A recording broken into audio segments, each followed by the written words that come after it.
Do not take any attempt to try to adjust your video. This is clearly just a black screen, and this is just basically me talking. So, hello there everybody, Nanjo, and before the video actually begins, I'm going to go ahead and tell you guys right now my definite plans for what I have intended for this channel. First off, after I've completed the tea parties for Umineko, I'm going to take a break from Umineko. However, I'm also going to be taking a break from Fate Stay Night, now that I've completed Unlimited Blade Works. There will be some people that will probably be very upset with this decision, but I felt like I just kind of needed a break from both Umineko and Fate Stay Night. Now, here's part of my reasoning. I feel like I was kind of rushing a little bit headlong into Fate Stay Night, and don't get me wrong, I thoroughly enjoyed it, but I wanted to go and take this time to get myself, sort of a breather from it, and complete Heaven's Feel at another time. As for Umineko, I just feel like I've been neglecting one too many things for way too long.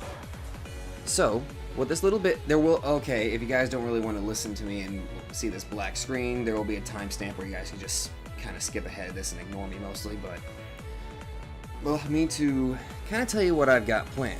In the description below, there will be a voting poll, and this voting poll will decide what will replace Fate Stay Night. Now, or fill up Fate Stay Night's slot.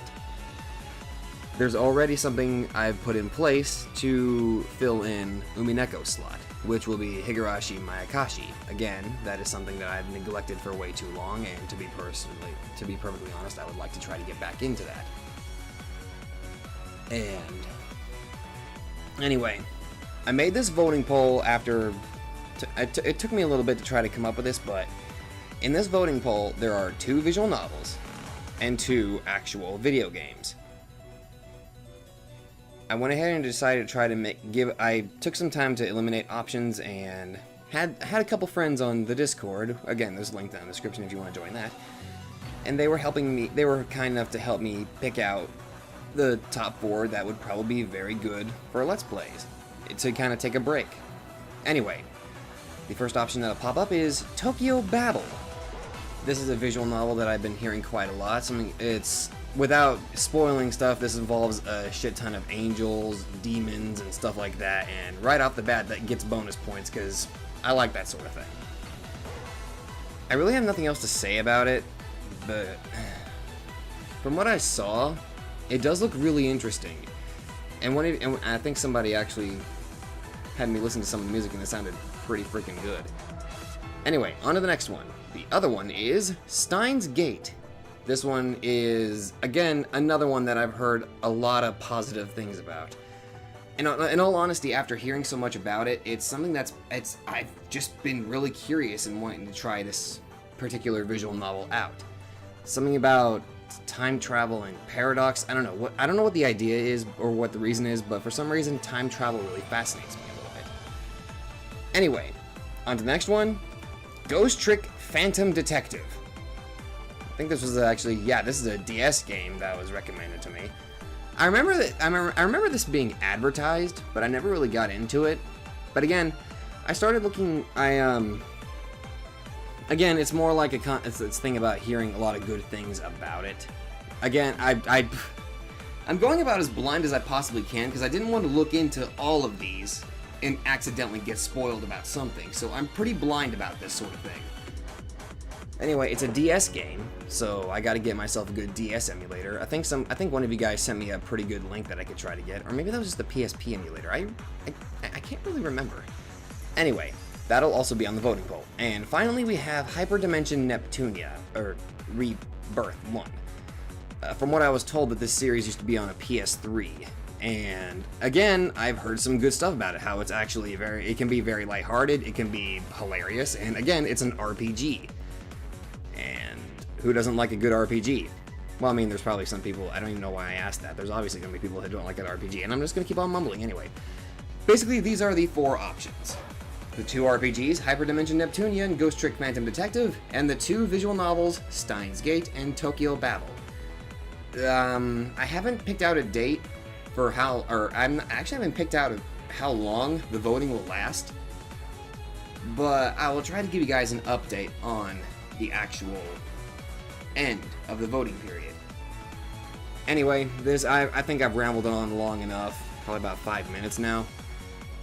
But like I said, in the description below, there will be a link to the voting poll. You guys can go ahead and pick out what you would like to see to replace Fate Stay Night, so we can kind of take a break from both Umineko and Fate Stay Night. Oh, and by the way, the 4 options that are shown, these aren't things that I'm going to give up on. Whoever wins just means I get to play that one first, so the other options are still going to be planned for the channel. Anyway, thank you for listening to me ramble on and do a pretty terrible announcement.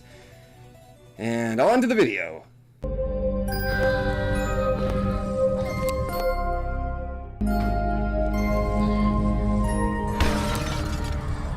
Hello everybody, so Butter Knight Dragon and welcome back to Umineko in what will probably be the finale. Now, here's my plan. Time-wise, I'm only going to be able to get half of this. Don't worry, this will be like an entire video, but recording-wise, I'm only going to have time to record about half of this. So this finale is going to go on, this is going to be like one big video, but I'm going to have to record it in 2 sittings. Not to mention, oh, and I'm also going to put the tea parties together as well, so there will be 2 more videos of Umineko. Anyway, let's jump right in. Okay, let's get into this. Kind of worried, but whatever. Let's just see how this goes. Whoa! There we go.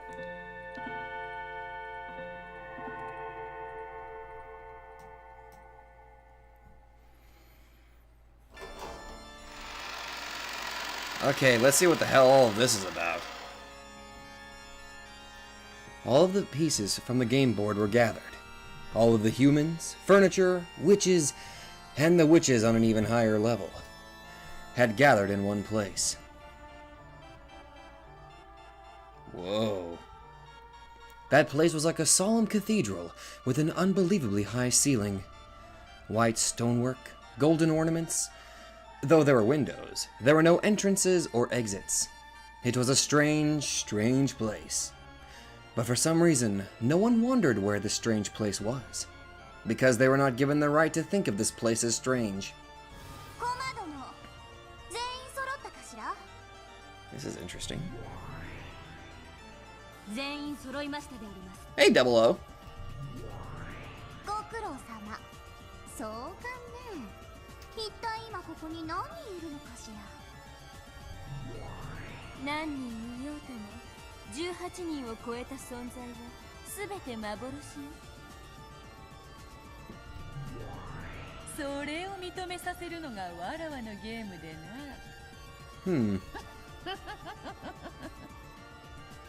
The 3 witches were seated on special thrones set upon a very high balcony.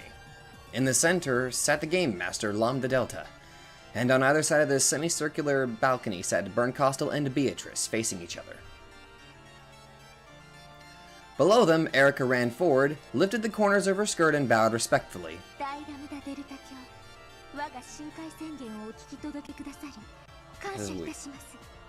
This is weird.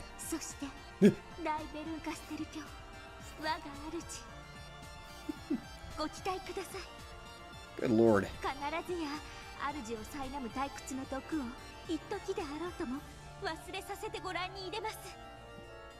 Still can't get used to the creepy cat face.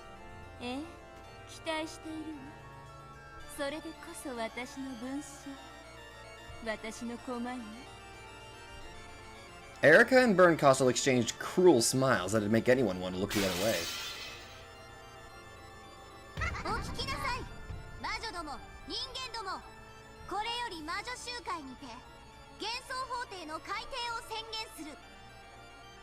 The Court of Illusions, huh? The commander of the game spoke with words of power. Though her words were spoken inside such a vast space, they rang out with the force of a bell in a bell tower.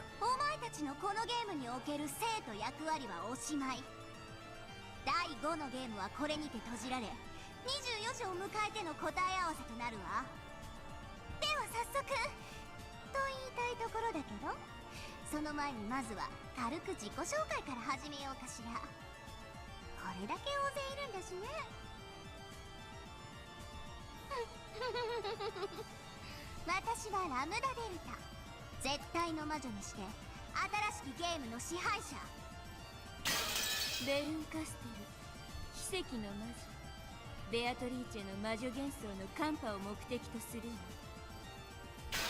無限の魔女ベアトリーチェである。我が存在の主張と夏金蔵の保護を目的とする。Wonder how Battler's gonna going over all this. 次なる序列はあなたであります。Oh? 後ろ宮バトラーベアトラー。いや魔女どもと戦ってる以上だ。ご存知と思いますが、貴殿は今回のゲームは途中よりの参加となっております。魔女集会開催のこの時点ではまだ未参加ということです。お分かりでありますか？分かってるぜ。しばらくは発言権がないってことだろう。ご理解感謝であります。Even though Battler held a rank near that of witches, he sat on the foremost of the benches shared with the other relatives, all by himself at one end. He met the gaze of Beato, who was up on the balcony. わらわの宿敵であると一言言えばよいもの。お前だけの敵とは限らねえからだよ。取り返すぞ。これはわらわたちのゲームだ。I almost said that I was fighting against Beato's illusion of the witch. Since the beginning, Beato has been my only enemy. But, right now, Erica and those witches who started toying around with Beato's tail are also my enemies. Who should I fight and how? Maybe it's a good thing I don't have the right to speak for a while. I'll calm down and coolly watch over everything. 魔女集会の開催発起人にして探偵フルドエリカです。この第5のゲームの犯人を暴き、この物語に愉快なピリオドを与えてご覧に入れます。Erica greeted the witches above her and the humans behind her once again. 私も期待してるわ。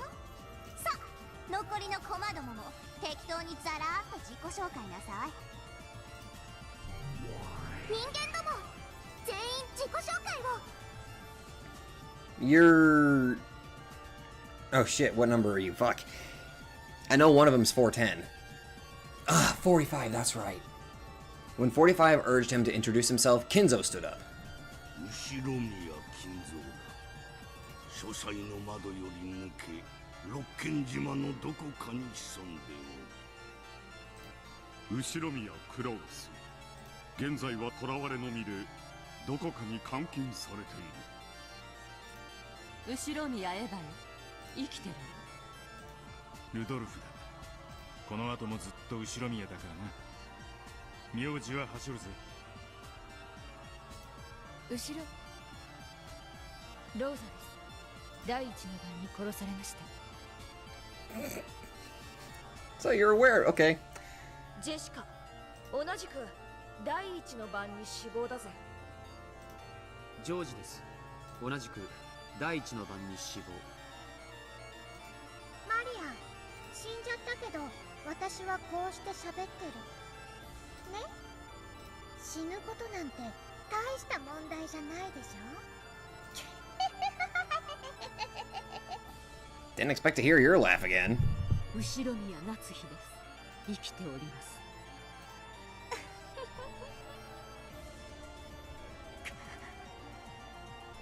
秀吉や、ついさっき殺されたばかりや。Oh yeah, I just died like a few seconds ago. I'm not entirely sure who killed me. キリエよ、まだ生きてるわ。南條です。私も流られておりますな。I'm partially dead, to be honest. 源氏と申します。第一の番に死亡でございます。シャノンです。生存してます。カノンです。同じく生存。ゴーダです。よろしくお願いします。皆様方。熊沢でございます。よろしくお願いします。 Are you guys not gonna state that you're alive or dead? 続いて魔女ども、全員自己紹介を。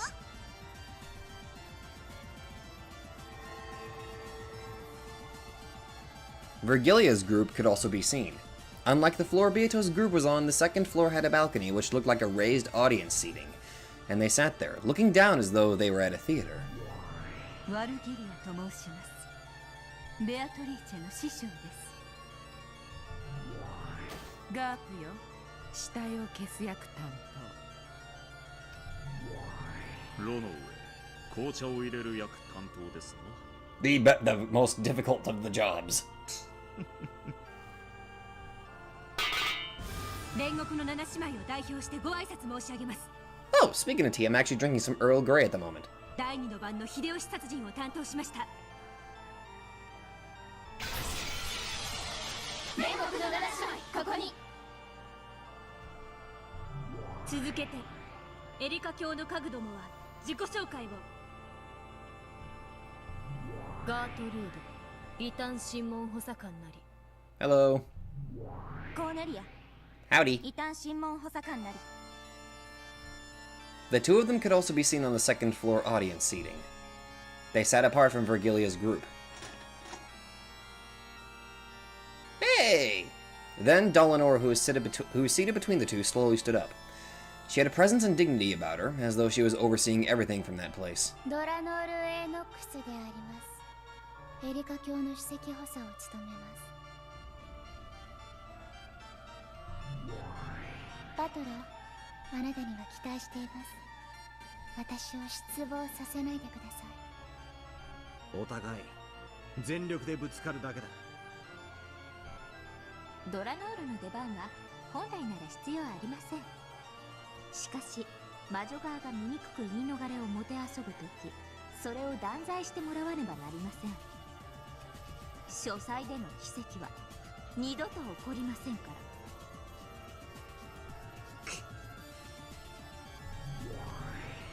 最後にご挨拶申し上げます。本魔女集会の進行管理を命ぜられたシエスタ姉妹この得体であります。よろしくお願いします。みえ。以上で全ての駒の自己紹介を終了するであります。一同に会するは全38名。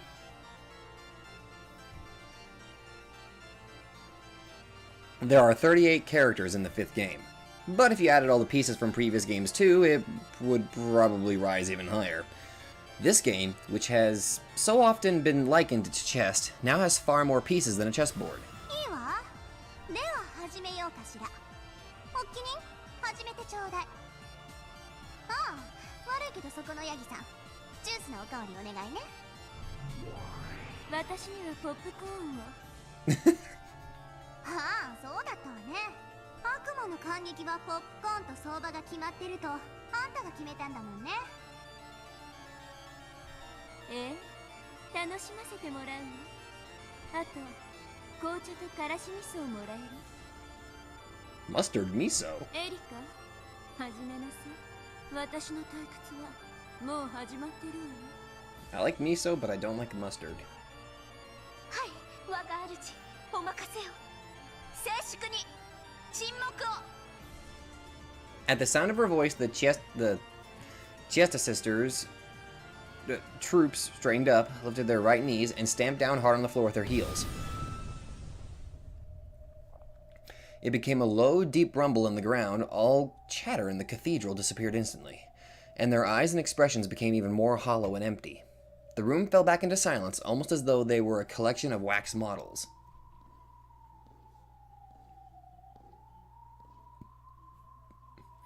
Amidst this heavy silence, there was the sound of footsteps, as Erica walked out into the center where she could catch everyone's attention. When she signaled with her chin, a goat attendant appeared from behind a pillar. Hey, how you doing, man? And carried a single, plain chair out into the front and center of the room. It must have been the defendant's chair. フルドエリカは告発します。第5のゲームの殺人犯は後宮夏日さん、あなたが犯人です。 Erica pointed at Natsuhi and spoke. The Natsuhi wax doll alone shook and regained its expression. It was an expression of panic. シエスタ姉妹、被告人を席へ連れてってちょうだい。 Oh 了 boy. 解であります。ちょっと何をするのです。話しなさい。$45 and $4.10 pinned Nazi's arms behind her back and led her to the chair in the center. Nazi resisted, but the Chiesta sisters were surprisingly strong and she couldn't do anything. She turned to the relatives for help, but they just remained silent like wax models. これよりフルデエリカはなぜ後ろ宮夏日にだけ犯行が可能か再構築してご覧に入れます。ベアト、もちろん受けるでしょ。当然よ。後ろ宮家顧問錬金術師黄金のベアトリーチェだ。フルドエリカ、受けて立つぞ。我が主に着せようと企むその濡れ衣。引き裂いてくれるわ。ベアトリーチェ。安心せよ夏日。そなたはわらわの主だ。Ooh, what is this soundtrack? そして心に片翼のわしを刻んだ真の当主。身に覚えなき罪に怯えるでない。At those words, Nazi jerked back and gulped. Her panic finally disappeared and she stood up straight. そうですとも。私は後宮夏日、後宮家を冒涜するあらゆる挑戦を受けて立ちましょう。どうしてこの状況にそのような虚勢が張れるやら。あなた、本当にどこのかけらでもいじめられっ子ね。ではベルン、主張どうぞ。ベルンカステルは主張するわ。このゲームの犯人は人間、後宮夏日。ベアトもどうぞ。ベアトリーチェは主張する。このゲームの犯人は人間にあらず。わらわこそ犯人であるわ。Bernkastel, who smiled daringly, and Beatrice, who smiled firmly, crossed gazes. お聞きね、魔女ども、人間ども。一つの真実に二つの主張が現れたわ。犯人は人間、後宮夏日か。犯人は魔女、ベアトリーチェか。魔女が勝てば第5のゲームの真相は闇に消える。エリカが勝てばゲーム版より魔女幻想は打ち滅ぼされる。つまりベアトにとってのみ負けることの許されない勝負だけれど、覚悟は大丈夫？何の覚悟が必要だというのか。もとより望むところよ。If Erica wins, the illusion of the witch will be destroyed. That means the existence of the witch will be denied. Beato was fighting for her life. However, this wasn't the only time she had been fighting for her life. It had always been a life or death struggle, even when she fought with Battler. Because if Battler had won and destroyed the illusion of the witch in the previous games, Beato would have been destroyed. 汚ねえな。エリカのやつだけ負けても何も失わない。それはどうでしょう。ベルンカステル教には情けの心がありません。彼女は自分の望んだ活躍をしなかった駒に温かい処遇を与えるとは思えません。It was inconceivable that the ruthless Bernkastel would place no blame at all on a piece who had suffered defeat. Erica was probably fighting for her life just the same. The two claims would clash and one would be weeded out. One would fall and would not leave this place alive. The only ones who truly had nothing to lose were those witches. OK、問題ないわ。さあ、始めなさい。それでは私から始めたいと思います。秀吉さん殺しについてはとてもシンプル。夏日さん以外の方を疑うことは不可能なはずです。私たちは被害者と夏日さんを除いて全員が同じ部屋にいたじゃないですか。It really was simple. Except for Natsuhi, everyone had been inside the parlor, and because it was so simple, it was decisive. どう考えても秀吉を殺したのは夏日じゃないの。いいえ、逆だわ。どう考えても夏日以外に秀吉は殺せないじゃないの。議論も反論の余地もないわ。ですから誤解です。確かに私にはアリバイがないかもしれません。しかしアリバイがないことはすなわち犯人であるとの証拠にはならないはず。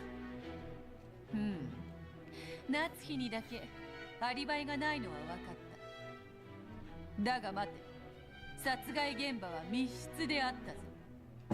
夏日に限らず誰であってもあの部屋での犯行は不可能だったはずだ。魔法で殺人が遂行できるわらわを除いてな。密室トリックであるハウダニットについては後で説明します。とりあえず今はフーダニットから。よって以上により秀吉さん殺しはナチスさん以外の人物を疑うのは不可能となるわけです。お嬢様、ここをさらに切り込むと危険かと。同感だわ。夏日が秀吉の部屋のクローゼットに隠れていたのは事実。復讐要求で所在の確認を行われると追い詰められるわ。であろうな。ゲームの支配者はラムダデルタ教だ。あやつが面白がれば事実に関係なく夏日が犯人ということで確定されてしまうぞ。If the typhoon passes and the police come to perform a scientific investigation, perhaps the true culprit will be identified and the false accusations against Natsuhi lifted. However, in this closed-off Rokenjima, the police will not arrive for all eternity. In other words, the real truth will not be revealed. Inside this cat box that will never be opened, false charges that everyone accepts are worth no more or less than the truth. おそらく向こうの狙いはシンプルな秀吉殺しで夏日様が犯人であるとの印象を確定させる。その上で不確定要素の多い第一の番の再構築に入るつもりでしょう。ゲームマスターに疑われた状態での進行は最悪よ。主導権を握るべきだわ。ラムダデルタ教、ご存知の通り第5のゲームでも多くの殺人が起き、深夜から早朝までの短からぬ時間をまたいでおる。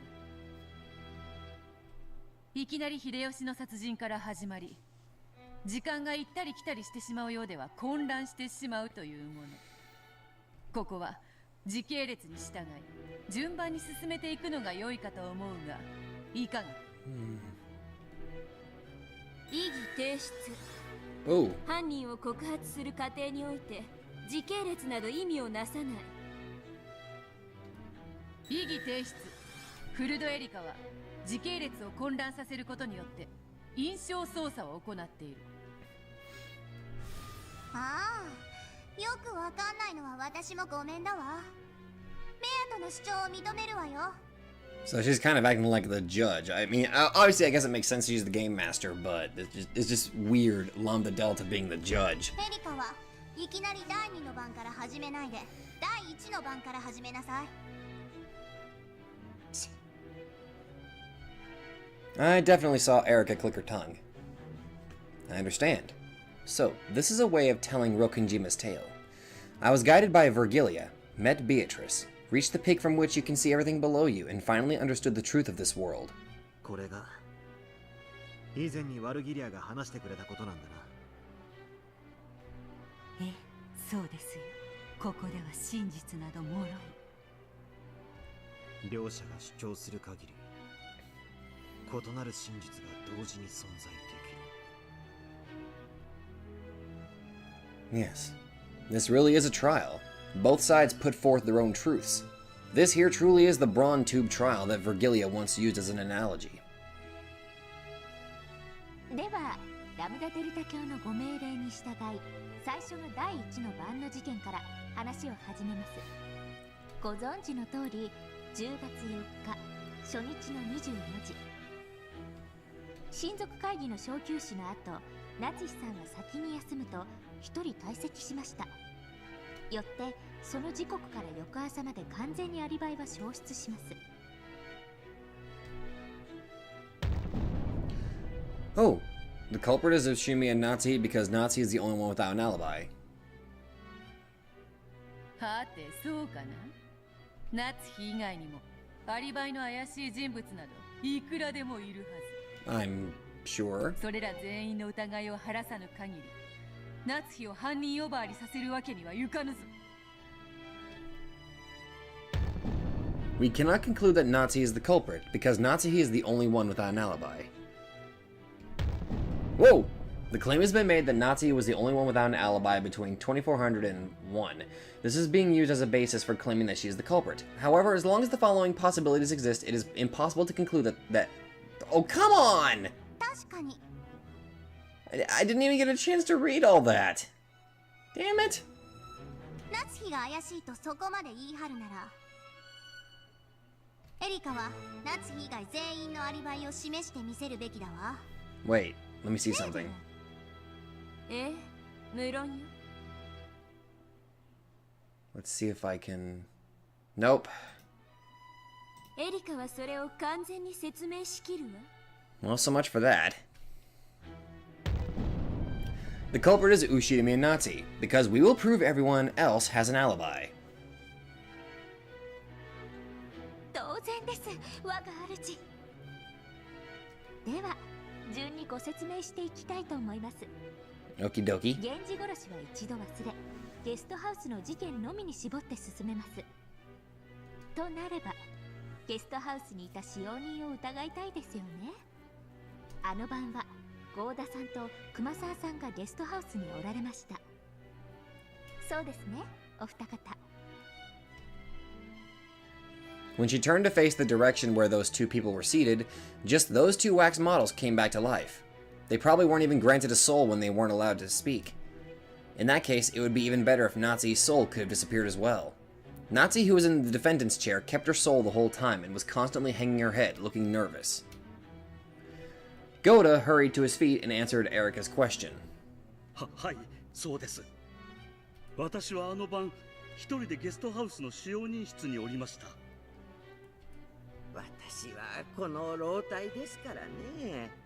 夜は答えますから、ゲストハウスの控え室に戻って、お先にすぐ休ませてもらいましたとも。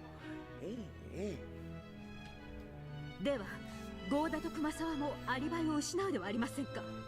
一人で控え室で休んでいたと自称する熊沢、一人で使用人室にいたと自称する郷田、そのどちらにもいとこ部屋へ引き殺人を行う余地があるはずです。めっそうもない。どうしてそんなことを私たちが。そうですともそうですとも、人殺しなんてそんなとんでもないことです。We cannot conclude that Natsuhi is the culprit. After all, was the crime also possible for Kumasawa or Goda, who was in the guest house? 夏日がすべて語っておるわ。控え室で一人眠った熊沢も、使用人室に一人こもった郷田も、寝室の夏日と何も変わらぬ。どちらもアリバイを失うではないか。ご安心を。この二人は殺人犯ではないと私が保証します。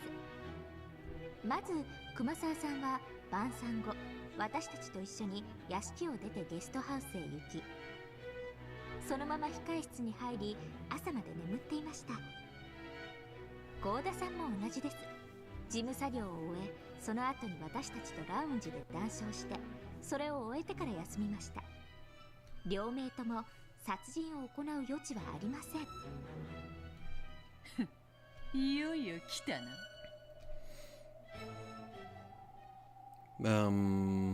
それではわらわも腰を上げるとしよう。Oh? もはやそなたの出番は終わりだ、エリカ。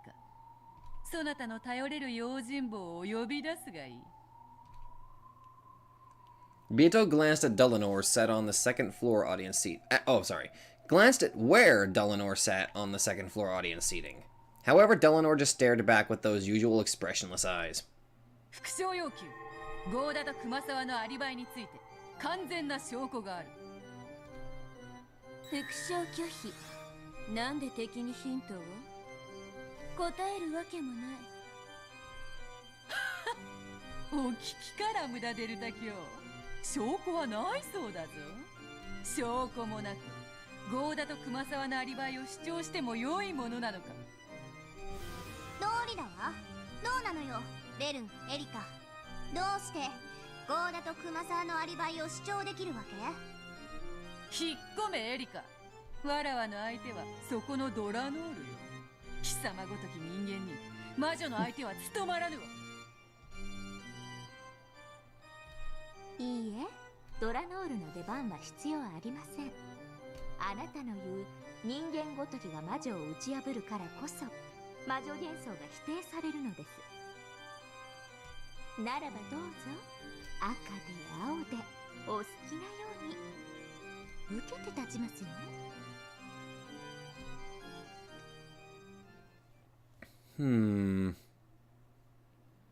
In response to Erica's challenge, Beto smiled boldly, yet gracefully, and slowly stood up. And they glared at each other between the floor and the balcony. ゴーダにも熊沢にもそれ二人はゲストハウスにおり、いつでもいとこ部屋へいたり犯行を行うことができた。それが否定できぬ限り夏日を犯人呼ばわりすることなどできぬぞ。 Oh boy. Beato's Bluetooth struck out rapidly. The curtain had finally dropped and the battle had begun. 人間であるエリカに使える赤はない。ドラノールを呼ばずにどう切り返してみせると？エリカに使えずともその主のベルンカステル卿は使えます。油断はできませんぞ。青き真実有効だわ。どうするのベルン。あんたかドラノールが相手を変わる？まだ私の出番ではありません。そしてベルンカステル卿の出番でもありません。ええ、そうよ。この程度じゃ私たちの出番にはならないわ。フルドエリカというただの人間風情がベアトを打ち破ってこそ意味があるのよ。人間に打ち破られてこそわかるわ。黄金のベアトリーチェなどとのたまう偽りの魔女が人間以下の幻に過ぎなかったとね。Well, earlier she stated in red that she is Beatrice the Golden Witch. それが本当にできるなら最高に面白いんだけどね。いいわエリカ。 Oh, holy shit, this is another new tune. 受けて立ちなさい。まず熊沢さんですが、とてもシンプルな話です。熊沢さん、ご起立を。はい。熊沢さんは昨夜就寝されてから朝事件を知らされるまで一度でもいいえ、朝までぐっすりでしたとも。私実は昨夜の晩餐の後にエヴァさんと談笑していて面白い話を聞かせてもらっていたんです。それを試させてもらいました。それとは何か？ A receipt? まさか。そうです。金蔵を書斎に追い詰め封じたもの。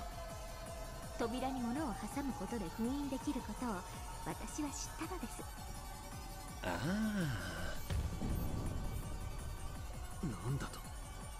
あいつまさかそれを熊沢さんの控室に。エリカはゲストハウスにいたのですから、それができたとしても何も問題はありま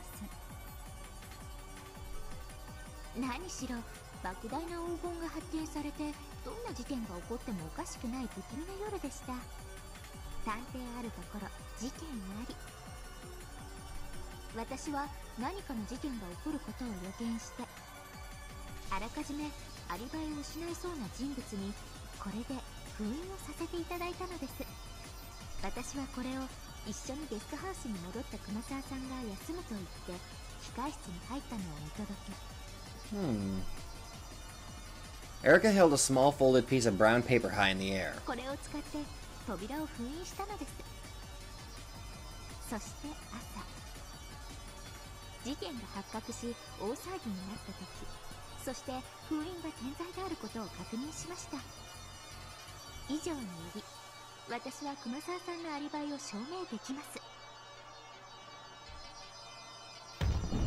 Kumasawa has an alibi. This crown was supposed for a battler who's an... Oh! Oh! Oh, so these are all the points that we're gonna go over. Okay, I see, I see. グッド。素晴らしいアリバイだわ。一部の隙もない。熊沢はエリカと共にゲストハウスに戻り、そのまま控え室に入って休み、朝まで部屋を出ることはなかった。つまり熊沢はゲストハウスへ戻って以降、朝まで2階に上がっていない。The proof Erica had shown was elevated by Burn Costal and became red truth. This truth, which had become red, could no longer be covered up, even by Beato. In other words, in that instant, Kumasawa's perfect alibi had been absolutely guaranteed. ならばゴーダについてはどうか。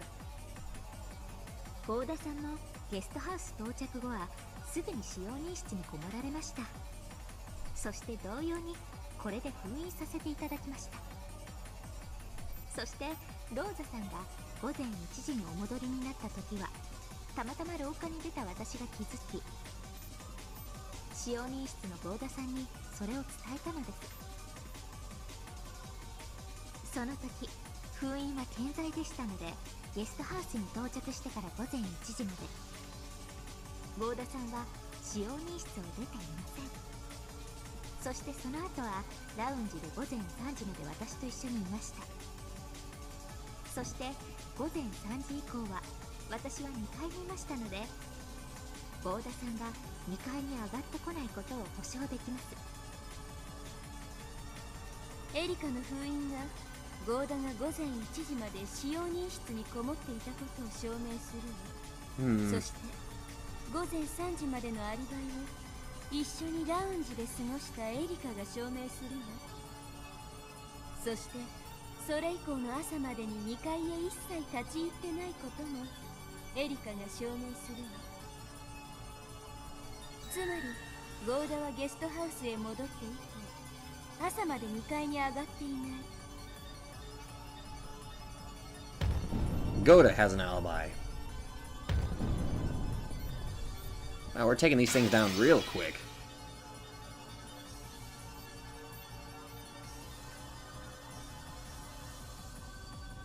赤き真実有効だわ。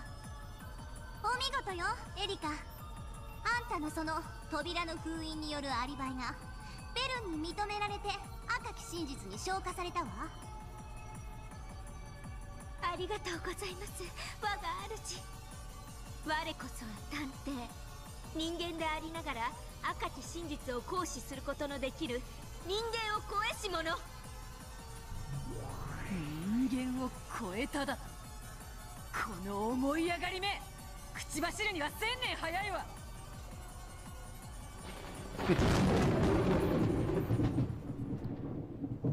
おかしな追求があると面倒なので先にはっきりさせます。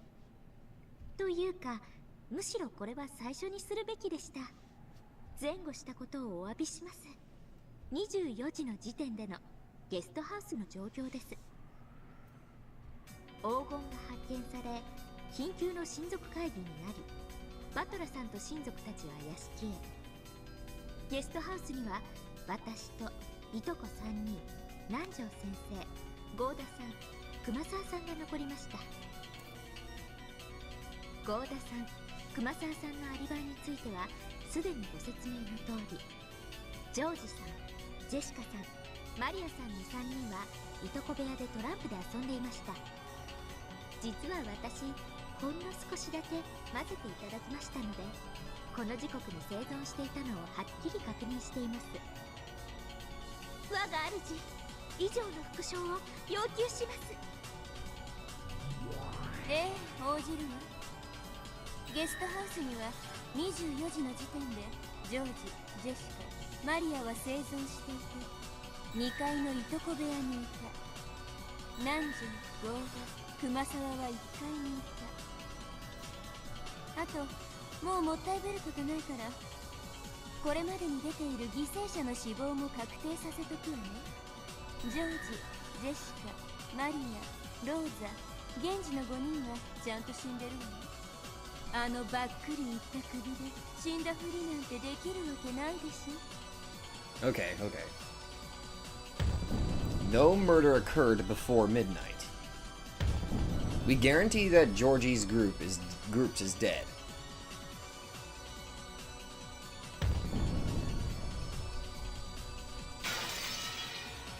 Okay, so they are dead. Oh! That's 2 down. Okay then. 副将を感謝します、我が主。これをはっきりさせないと、私がアリバイを保証した以前の段階ですでに殺されていたとか、実は死んでなかったとか、いろいろ言われかねませんので。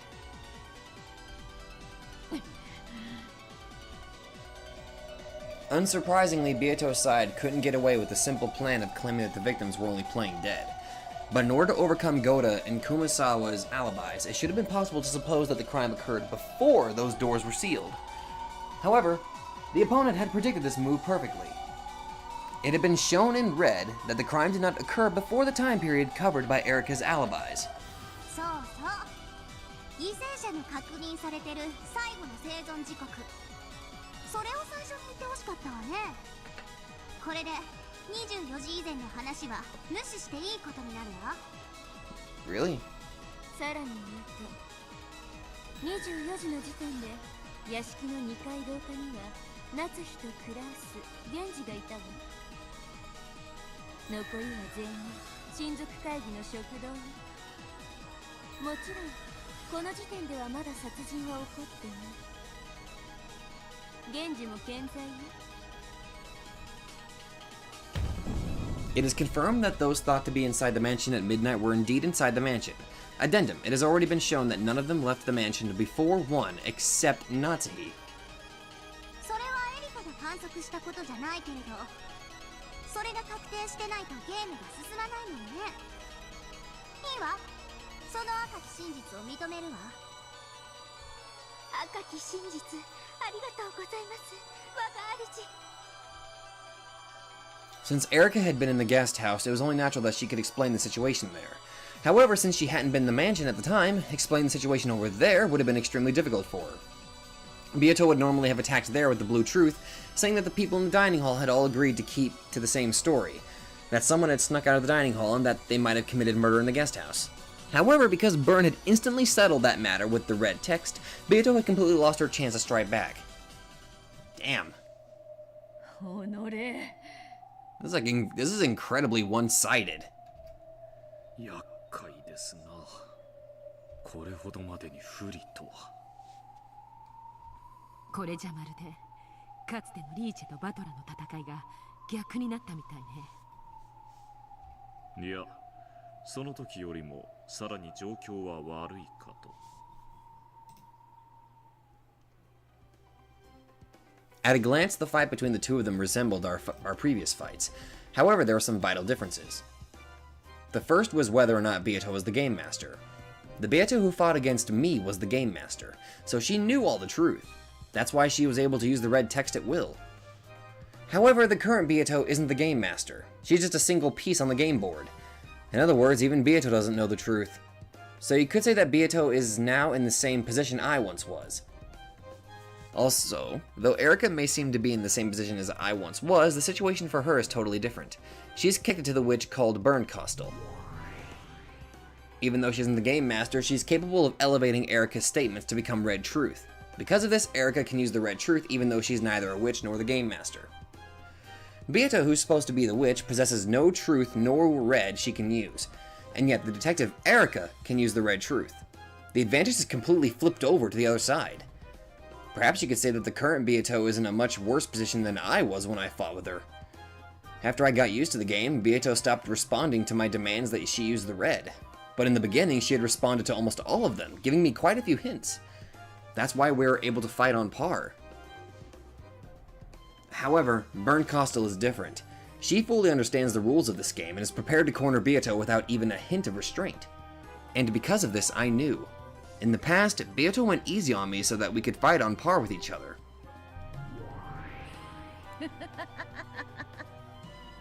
これはなかなかに面白い戦いだ。なるほど。わらわはかつてのバトラの立場で戦っているというわけか。ベアト。かつてのそなたを無能と蔑んだわらわだ。この程度、まだまだ答えぬぞ。合田と熊沢を疑うことはもう不可能だわ。これ以上論点にしても勝てない。だな。別のアプローチに切り替えよう。順当に行くなら次は南條でしょう。Probably. 彼もまたゲストハウスにいた人物です。南條は確かラウンジでエリカと一緒だったわ。しかしその前後の時間帯が空白になるはず。そうだな、そこをつく。南條、そなたは確かエリカとゴーダと一緒にゲストハウス1階のラウンジでくつろいでいたのだったな。Was the crime also possible for Nanjo, who was in the guest house? はい、私はエリカさんとずっとご一緒でした。ラウンジで過ごした時間は午前1時から午前3時までです。そうです。午前1時から午前3時までの間、私と南條先生、合田さんの3人はラウンジでくつろいでいました。我が主、復唱要求です。応じるの？午前1時から午前3時まで、エリカ、南條、合田の3人はゲストハウス1階のラウンジで過ごした。Though she had flat out refused to repeat what Beato told her to, she responded to Erika's demand immediately. The red truth was starting to corner Beato. Beato grimaced as though in pain, but she still struck back with the blue truth. No, perhaps she really was in pain. Now that the characters apart from Nazi have had their alibis established, the illusion of the witch is also being denied. Beato perceived the denial of her existence as pain. ならば、ラウンジで過ごした時間帯の前後はアリバイがないはず。南條にも犯行は可能であるぞ。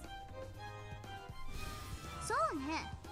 南條がラウンジでエリカと一緒に1時から3時までいたことは分かったけど、それ以前とそれ以後はどうなのかしらね。どう、エリカ？はい。まず午前1時以前のアリバイ、これは全く問題ありません。私が24時までいとこ部屋でトランプで一緒に遊んでおり、それからラウンジに降りて、そこで南條先生とお会いしたからです。そうでしたな。24時に降りてきたエリカさんとお会いして少しお話をしていましたら、かなりのミステリー2だと分かりまして、すっかり意気投合してしまい。私、碑文の謎解きで書庫に入った時、海外の名作ミステリーの原書が多数保管されているのを見ていました。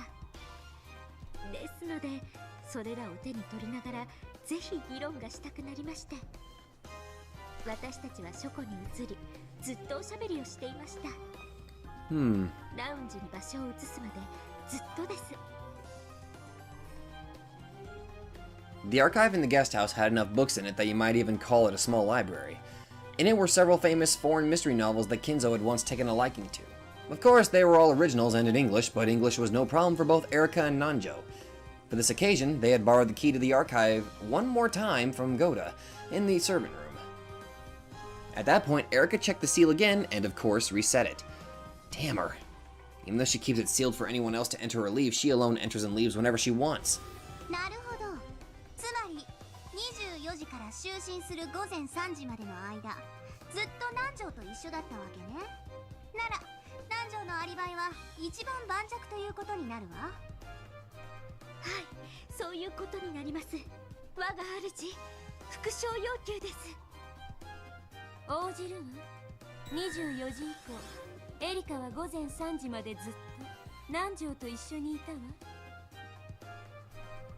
At midnight, the crime in the cousin's room still hadn't occurred. So this way, an alibi had been established for the period before the time they'd spent in the lounge. その後、私たちは午前1時に書庫から廊下へ出ます。すると偶然、お戻りになられたローザさんと鉢合わせになりました。そして私がゴーダさんにそれを教えました。客人を出迎えるのは使用人の役目だろうと思いまして。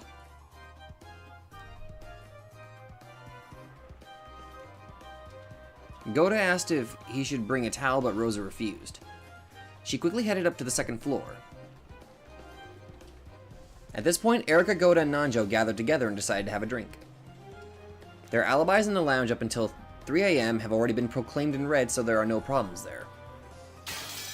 続きまして、午前3時以降、お開きになった後の南條先生のアリバイです。午前3時にバトラさんがお戻りになり、ラウンジは解散。私と南條先生、バトラさんの3人は2階へ上がりました。そして南條先生はお休みに。その際、もちろん先生のお部屋の扉にも封印をさせていただきました。あとは事件発覚まで同じです。私はバトラさんの悲鳴と同時に部屋を飛び出し、南條先生の部屋の扉に封印がされていることを確認しました。よって南條先生のアリバイは午前1時以前、午前3時以降ともに完璧なのです。 Damn. Nanjo has no alibi.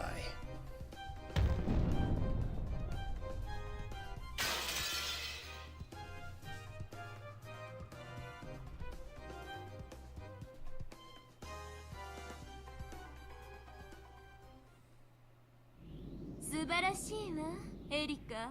あなたの封印も赤き真実も完璧よ。南條は午前3時までエリカと一緒にいたというアリバイがある。そして午前3時から朝まで自室を出ていな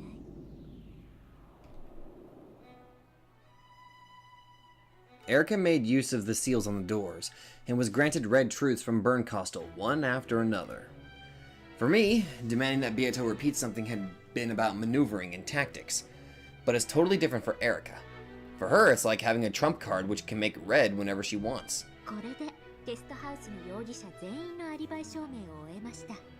問題はありませんね。問題はあるぞ。それはだな。その Beato racked her brains to try to find some point to latch onto, but Erika's red had been ruthlessly perfect. There was no point she could take the issue with.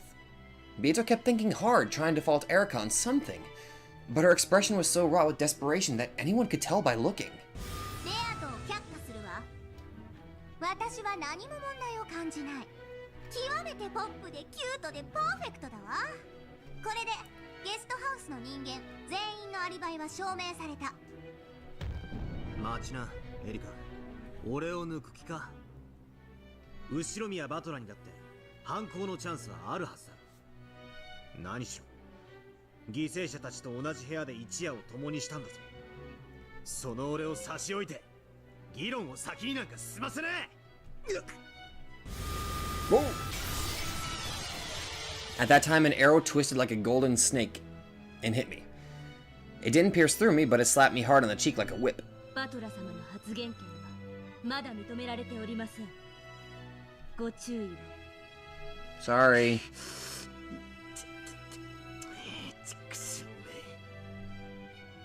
はあ、分かっておるぞバトラ。そしてすまぬ。許せ。エリカ、まだバトラのアリバイを示していないぞ。バトラは犠牲者たちと枕を並べて眠った男。誰よりも一番に疑わなければならぬのではないのか。 Was the crime also possible for Battler, who was in the guest house? ベアトの言う通りだわ。ダメじゃないよね、バトラを飛ばしちゃ。 That's interesting, though, that Beatrice kind of It seemed okay. Maybe it's just me thinking this, but it seemed like Beatrice was hesitating to say Battler did it, or trying to say or suggest that Battler could have done it. すっかり失念しておりました。そなたは午前3時に帰ってきたバトラと共に2階へ上がる。そしてそなたも自室に戻って眠ったはずだ。24時にいとこ部屋を訪れたかもしれぬが、午前3時以降には訪れておらぬはず。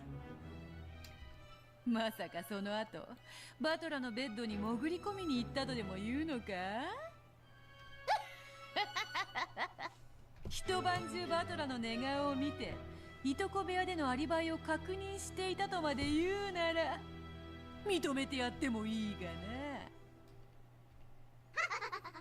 ええ、一晩中寝息を聞いていましたが何か？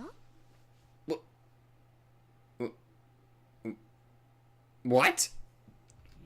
なんだと？ But what?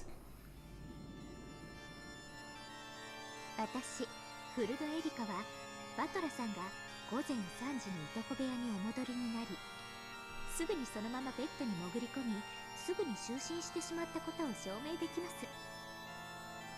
How? そして起床され、部屋の惨状に気づき悲鳴を上げるまで、部屋で何も起こらなかったことまでも証明できます。 How? ですのでご安心を。バトラさんは犯人ではありません。殺人現場にそうとは知らずに入り、朝まで寝てしまったただの愉快な第一発見者で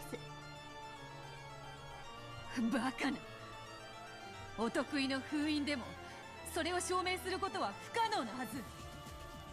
どうしてそれがそなたに証明できるというのか。ふざけるな。あの時俺は自分だけ部屋に入ったんだぜ。エリカだって自分の部屋へ戻ったはずだ。どうしてそんなさも見ていたかのように断言できるんだ。見たとは言っていません。エリカさんに割り当てられた部屋はどこですか？エリカ、教えてちょうだい。どうしてあなたはバトラのことがそこまで証明できるの？さすがよ。それでこそ探偵だわ。私の部屋はいとこ部屋の隣です。薄い壁が1枚あるだけです。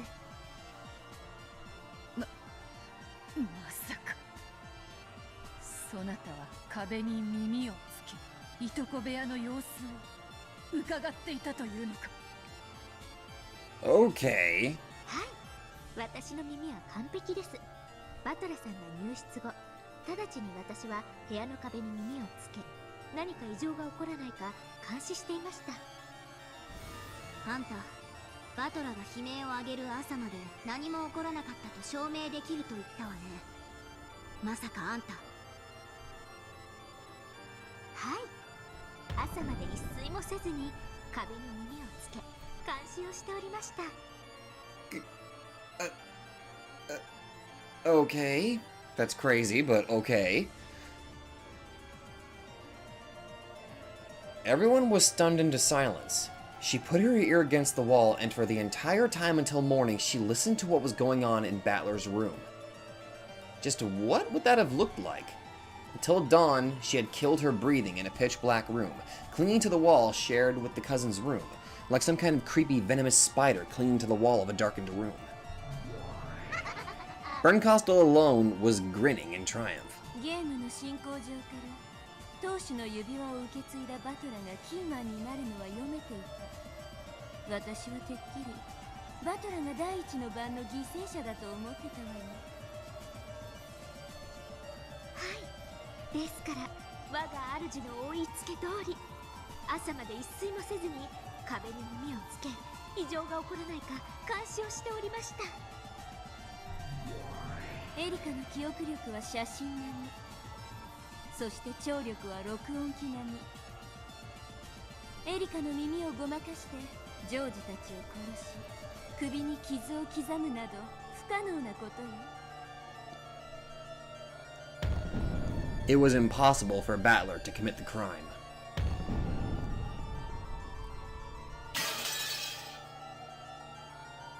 Damn.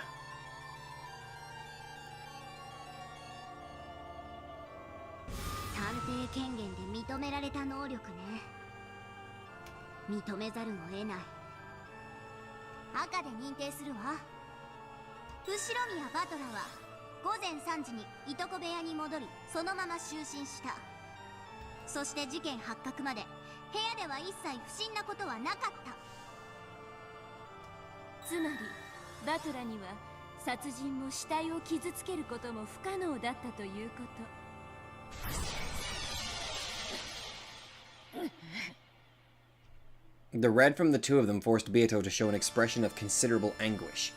It was only natural. The red truth they had spoken not only guaranteed a battler's alibi, but a number of other things as well.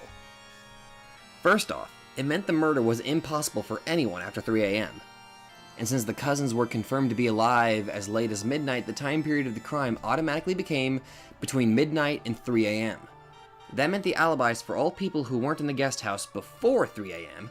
had also been guaranteed automatically. It is impossible for the crime to have occurred after 3 a.m.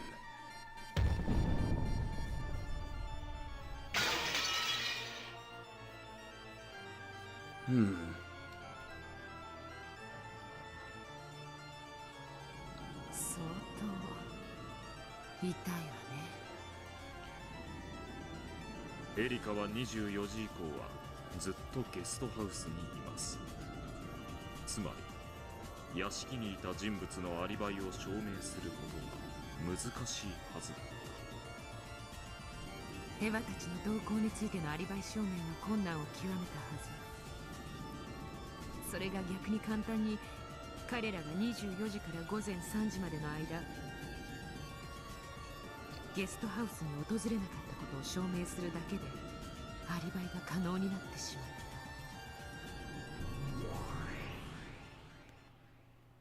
た。とにかく午前3時以前で殺人が可能だと構築するしかあるまい。そしてそれを屋敷の誰かで実行可能だと証明しなくてはならぬ。This is very much a one-sided battle here, good lord. The people who had been in the guest house all had alibis. The crime didn't occur before midnight. The crime couldn't have occurred after 3 a.m. In other words, there was no way for the murders to happen unless someone from the mansion committed the crime between 2400 hours and midnight and 3 a.m. Is it possible that someone in the mansion committed the crime between midnight and 3 a.m.? In order to protect Natsuhi, she had to establish that it was possible for someone other than Natsuhi to commit the crime. Ironically, the witch had to prove that a human had committed the crime. しかし、そいつはなかなか難しい話だな。Amen to that. エリカは午前3時までラウンジにいた。そして2階へはそこを通らずには至れない。つまり事実上ゲストハウス2階の管理人のような状態になってるわけだ。月並みですが、エリカに知られずに2階へ上がることができれば犯行は誰にでも可能だと証明できるでしょう。人間その気になりゃ2階の窓までよじ登ることもできるかもしれねえぞ。Is it possible that there is a way to reach the second floor without passing the lounge Erica was in? Of course, Beato had also thought of striking back that way, and Burncosta must have thought this as well. バトラ、ナンジョ、ゴーダ、熊沢、ゲストハウスのすべての人物に犯行が不可能であることは分かった。しかし、屋敷の人間はどうか。すでにお話ししておりますし、我が主が赤き真実でも宣言済みです。私はゲストハウス1階のラウンジにいました。そして2階へ至るにはラウンジを通らなければなりません。つまり私の目に触れずに2階へ至ることは不可能だということです。それが不可能ではなかったの。例えばゲストハウスの外壁にはしごを立てかけ2階の窓より侵入したとか。 There is a ladder, so. ラウンジを通らずに2階へ至る方法は存在するはず。これならばそなたの目に触れずに犯行現場へ至ることは可能だ。 Beato finally struck back. Before now, she had let Erica take total control and attack her with the red over and over. During that time, Beato's counterattacks with the blue truth had been fewer in number, even including this one. 当然そう切り返されることは想定済みです。私のラウンジでの見張りが無意味であったことにされてはたまりませんから。そこでまずは私の見張りが完璧であったことを証明しなくてはなりません。 Okay. まずゲストハウスの構造上、ラウンジにいた私の目に触れることなく2階へ至ることは不可能です。 Well,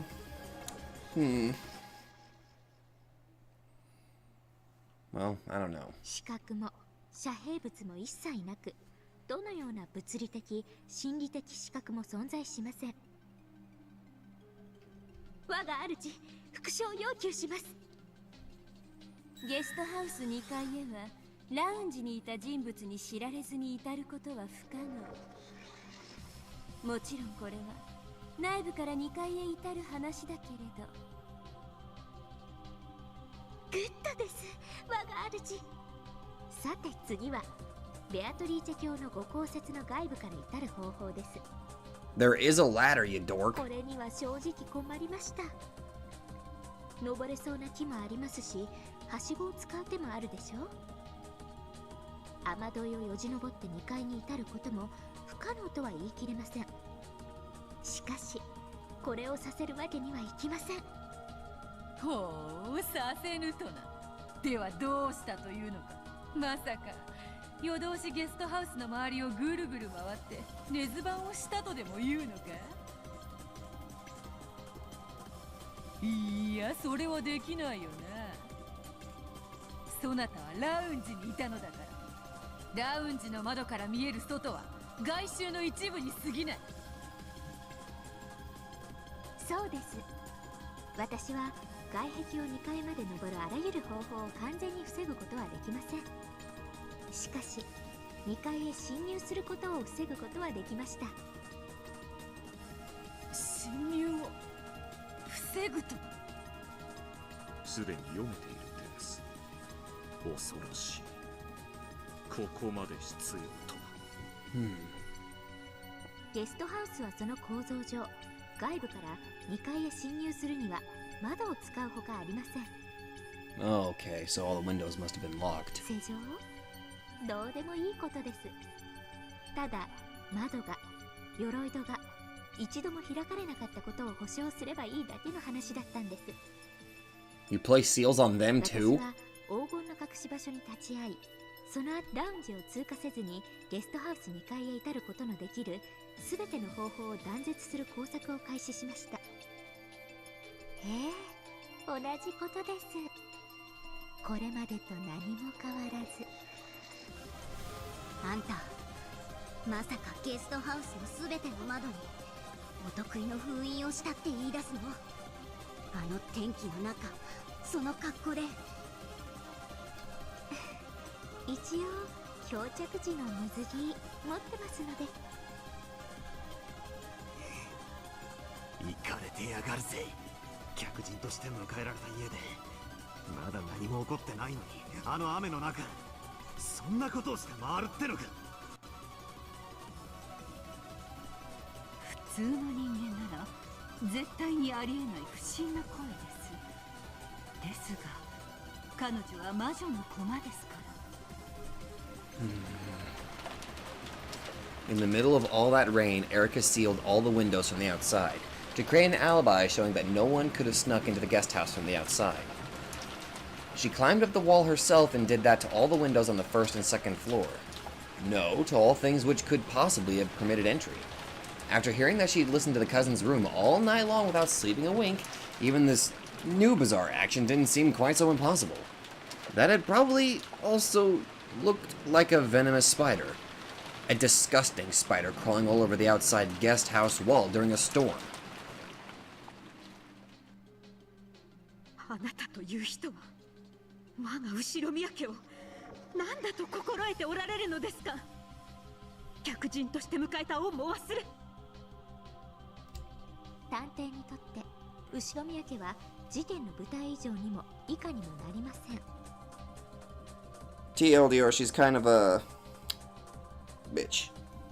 私にとって事件発生前に重要なことは登場人物の名前を覚えることと地形構造を覚えること。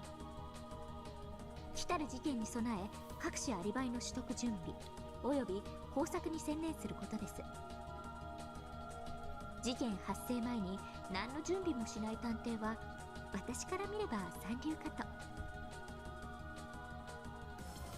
But damn it. 遭流先で人が死ぬと私たちは知っているのだから。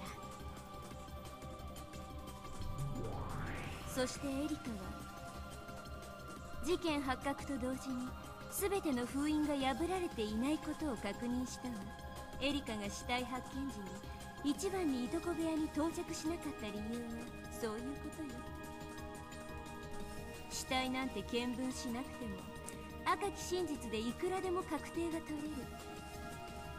それより重要なのはアリバイ構築のための封印の確認だった。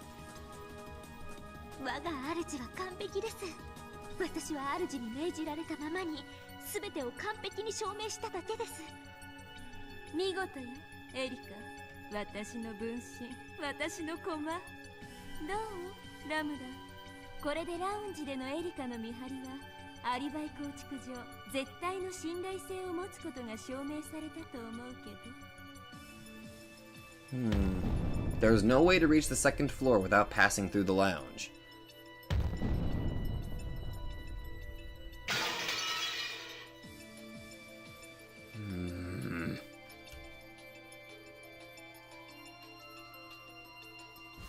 ええ、認めるわ。エリカ、あなたの封印は完璧よ。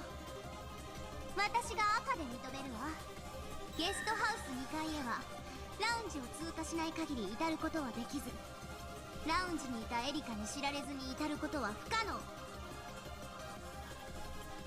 ありがとうございます、ラプタテリカ卿。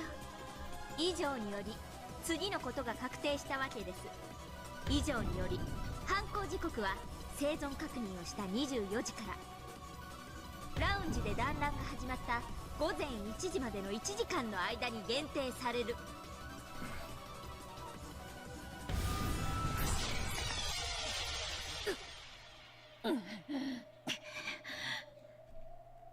すでにお話ししていますが、私は24時にラウンジにおり、そこで南條先生と意気投合し、午前1時まで書庫でミステリー談義にふけっておりました。お恥ずかしながらすっかり熱中してしまっていたため、その間廊下を誰かが通り抜けても私は気づけませんでした。探偵にあるまじき痛恨のミスです。After doing all that maneuvering and setting up seals to guarantee a perfect alibi, she became too engrossed in a mystery discussion and left an opening? Her relaxed smile was completely shameless, the total opposite of her words. It almost seems like it's the other way around. It's enough to make you think that this was an intentional trap, to make it clearer to all that only Nazi didn't have an alibi between midnight and 1. つまり逆説的に申し上げるとこういうことです。いとこ部屋に至って犯行を行えるのは24時から午前1時までの間にアリバイを失う人物だけということです。Her eyes clearly hinted that Nazi was the only one who fits this description. It is only possible for the crime to have occurred between midnight and 1.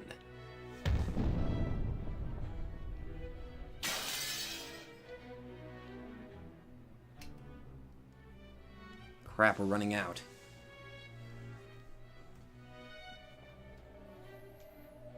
It should have been a crime whose time and location were completely unknown during that long night. But because of the alibis Erica had constructed, it had been limited to the time period between midnight and 1. Erica left the cousin's room at midnight. This is the last confirmation that George and the others were alive. And after the party in the lounge started at 1, it was impossible to reach the cousin's room by any method. 人間のくせになんてやつ。まずいですが、一夜が1時間にまで封じられ、残す容疑者のコマもこの調子ではあとわずかでしょう。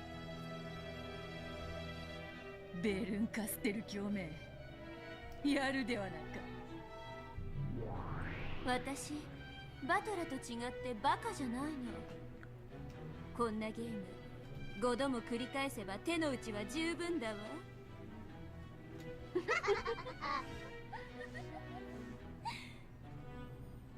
それでは改めまして、残りの容疑者、屋敷の人物のアリバイを検証してまいりましょう。何しろ24時から午前1時までのたった1時間の話、もはや難しいことではありません。まず24時の時点、この時点で2階廊下に夏日、クラウス、源氏がおり、それ以外の全員が1階食堂におりました。これはすでに我が主によって赤き真実で示されています。そうよ。24時の時点で屋敷の2階廊下には夏日とクラウス、源氏がいた。残りは全員1階の食堂。そしてご存知の通り、謎のノックがあって片翼の紋章の手紙が現れた。そしてそれをめぐって午前1時まで延々と議論が続いたわ。私がそれを赤き真実で語るわ。食堂の全員は午前1時まで誰一人食堂を退出していない。Excluding Nazi, Kraus, and Genji, none of the people in the mansion left the mansion before mid-1.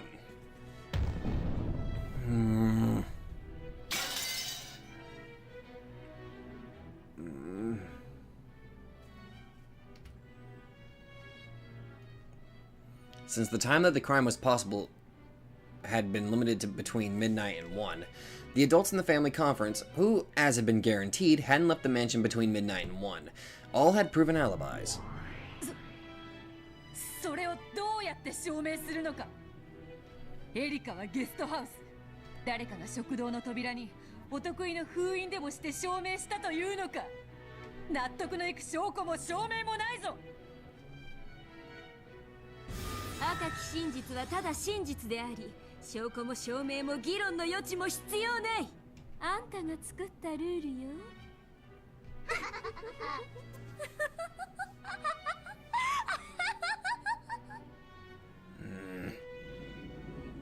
This overbearing red truth hadn't only given alibis to the adults in the dining hall, it also gave alibis to Shannon and Cannon who had come to serve tea, and even guaranteed that they never left the dining hall. In other words, the only ones who didn't have proven alibis were 3 people, Nazi, Kraus, and Genji. No, there were only 2 left. If Kraus and Genji had their alibis proven, it proves that no one but Nazi could have been the culprit. では次に源氏についてです。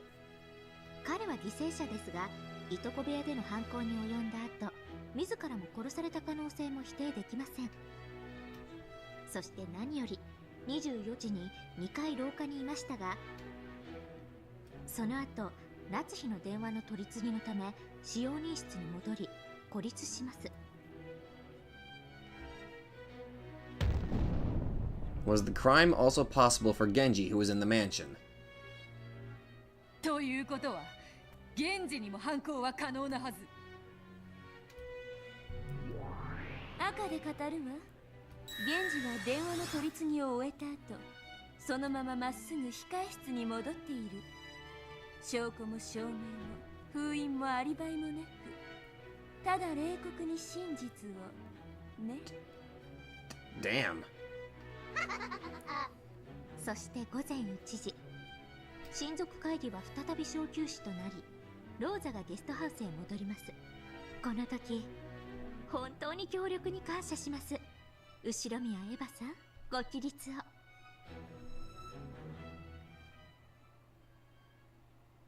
エリカちゃんだけじゃないのよ。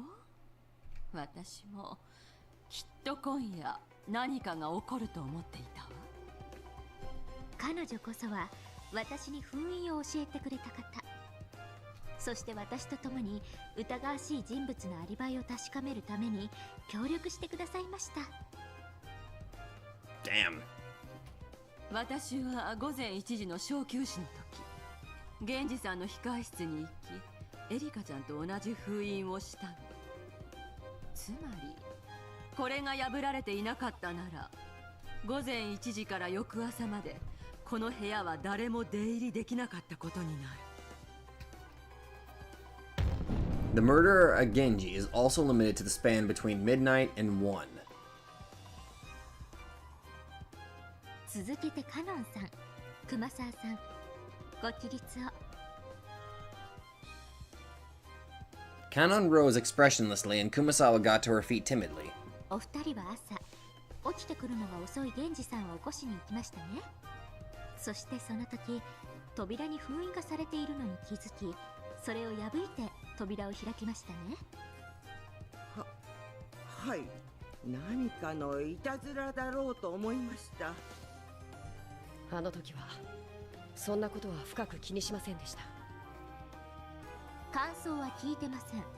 事実だけを述べるように。封印を破って入室したのですね。はい。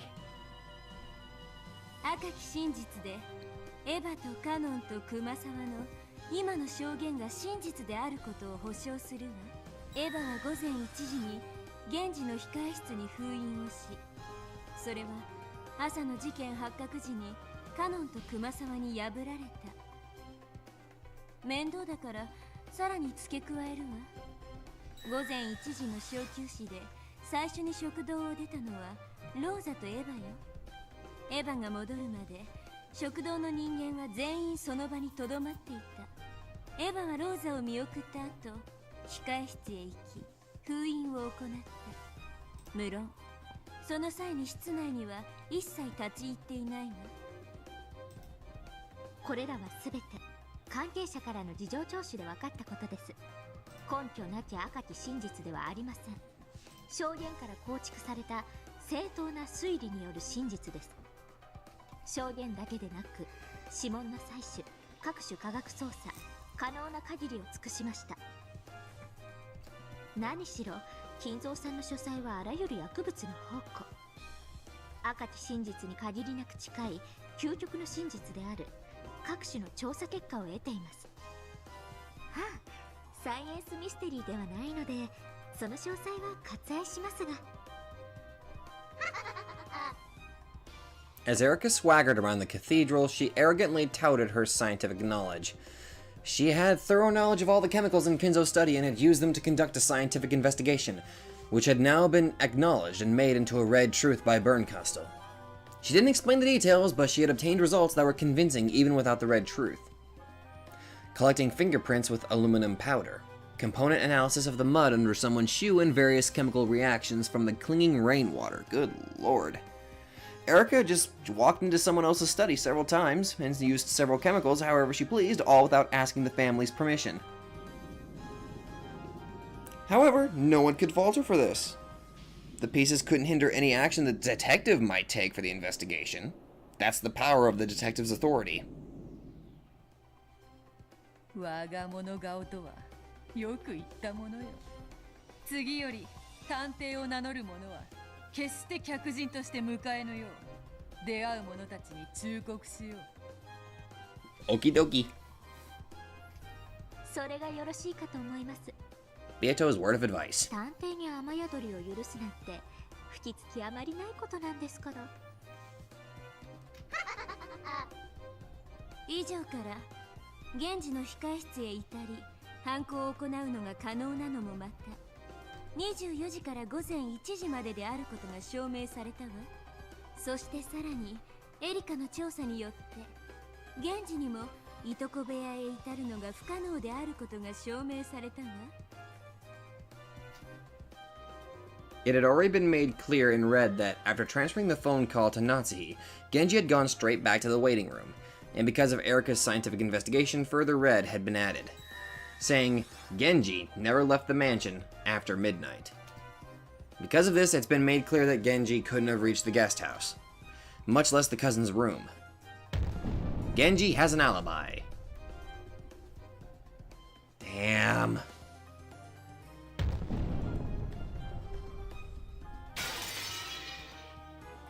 We only have 2 left. Because we have no idea where Kraus is.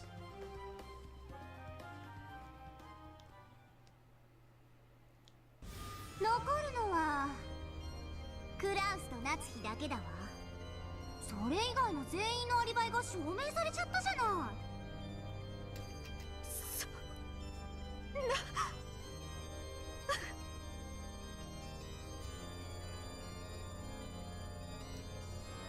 Nazi's mouth flapped open and shut like a suffocating goldfish. And that's an accurate analogy. Nazi's mind was blank and spinning out of control, and she felt as though she really would suffocate. 後ろ宮夏日、最後にチャンスをあげるわ。すべての犯行はあなたの夫の仕業だと自ら告白なさい。バカな。私が本当に濡れ衣を着せるような女に見えますか？ベアと夏日は拒否したわ。そしてあなたにも同じチャンスを。分かっているでしょ。それともまさかクラウスが行方不明であるのをいいことに悪魔の証明でごまかしきれるつもりじゃないわよね。 Was the crime also possible for Kraus, who was in the mansion?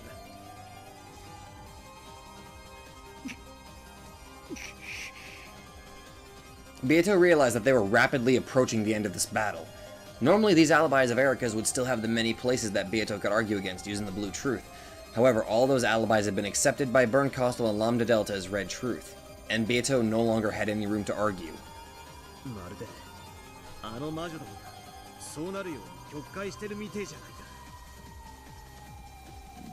Yeah.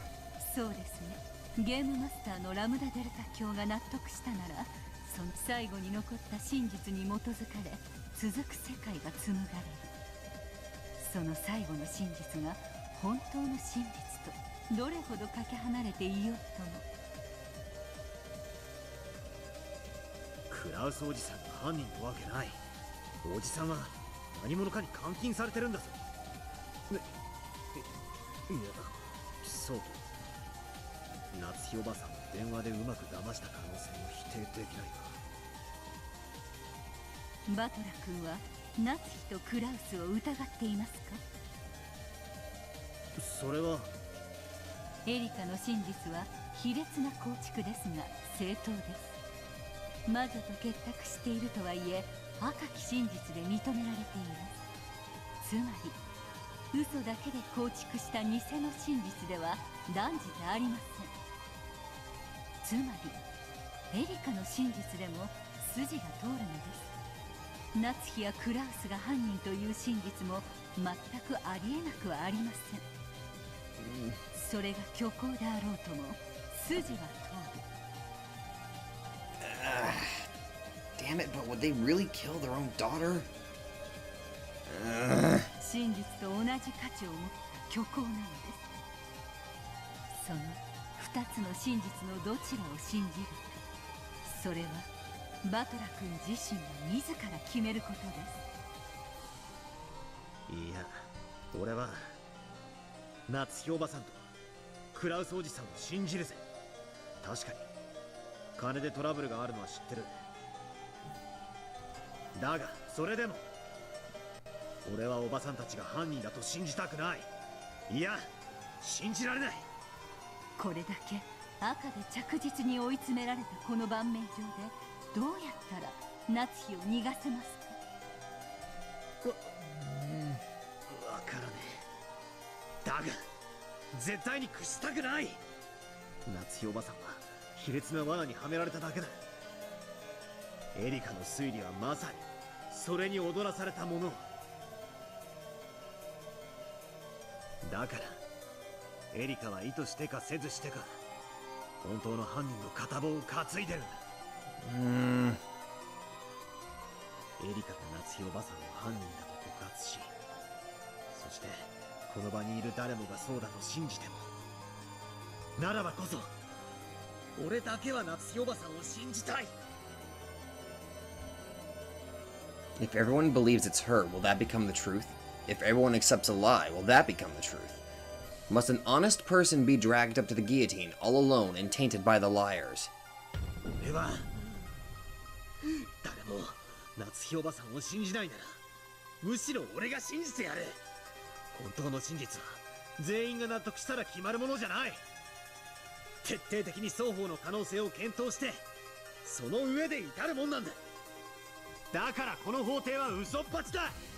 この法廷は夏日おばさんを犯人だとでっち上げるためにしか存在しない。ベアとは夏日を必死に弁護していますよ。違う。ベアトがしているのは神戸。言い訳でしかない。この法廷では相手の主張に抗うだけじゃ戦えないんだ。だからかつての俺は一方的にベアトにやり込められていたんだ。エリカに勝つのに必要なのは奴の推理のあらを探すことじゃない。奴とは異なる別の真実を見つけ出し、それをあのゲームの支配者ラムダデルタにエリカの真実より正しいと認めさせることなんだ。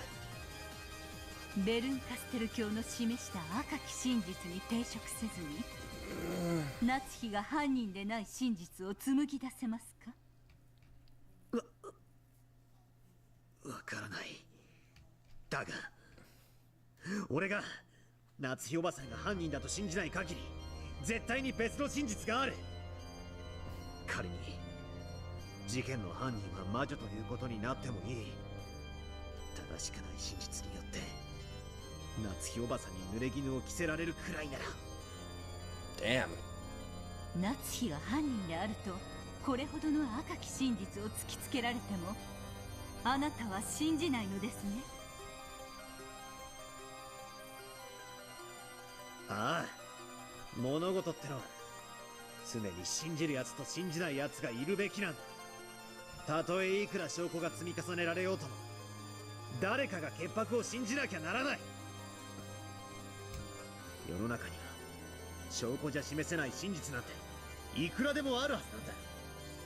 みんながそうだと言うからきっとそうなんだなんてことを俺は二度と受け入れたくない。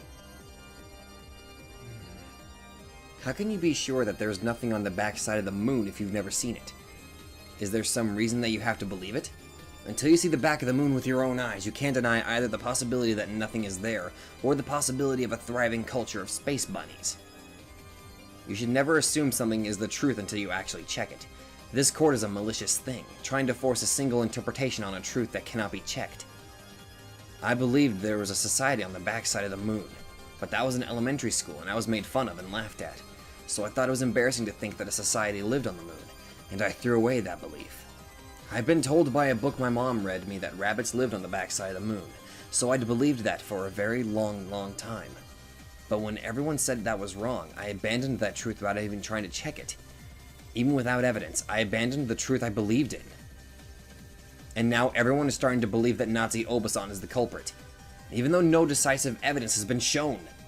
Even without evidence, Erica's words sound reasonable, so they're probably the truth? And that's why you're throwing away your belief that Nazi Obasan is innocent despite a lack of proof? 誰も信じないなら俺が信じる。本当の真実は否定と肯定の2つの目で同時に見た時にしか浮かび上がらないと。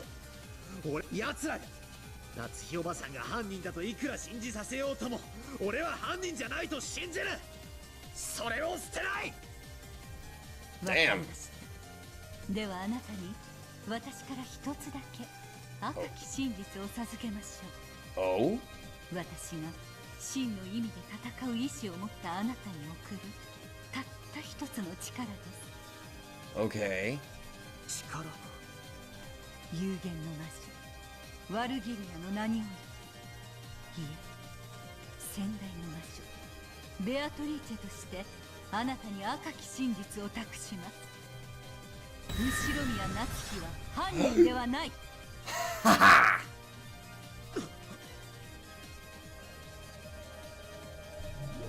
司法取引フラウスが犯人だと認めたならエリカは夏日に対する追及を中断。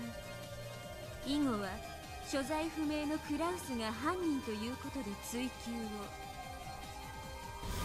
どうするベアト？このままじゃ夏日やばいわよ。司法取引を受ける？後宮家の名誉とやらを放棄するなら今回はドローにしてあげようっていうベルンの甘い配慮よ。Kraus is currently missing, and it is unknown whether he's alive or dead. Like Kinzo, he is no different than a cat in a box that has disappeared into the mists of the island. A cat inside a box is unfixed, and no interpretation of it can be denied. It is the root of endless interpretations, the true source of the endless witch's power. In other words, no matter how much Bernkastel claims that Kraus is the culprit, she can't make that the sole truth. In other words, the Kraus culprit theory and the witch theory can be in almost perfect balance. It would mean making the game a draw. This was cajolery, offering her a second chance if she abandons the honor of the family she swore to protect, and consents to a fragment that stomps all over that honor. There is no room for false confidence. For Beato, to lose is to die. In this game, she should always choose a draw unless she has an overwhelming advantage.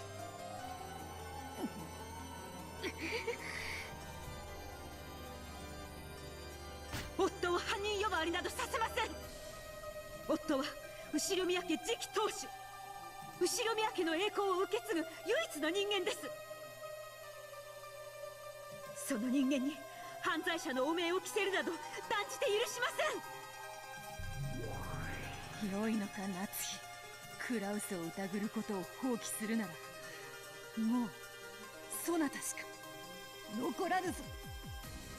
そなた以外の全員のアリバイの証明、すなわちヘンペルのカラス、何の証拠もなくそなたを犯人だと断定できてしまう。私しか残らなければ何だというのですか。私は後宮夏日、逃げも隠れもしない。私は潔白です。そして心に片翼のわしを刻む高潔なる当主代行です。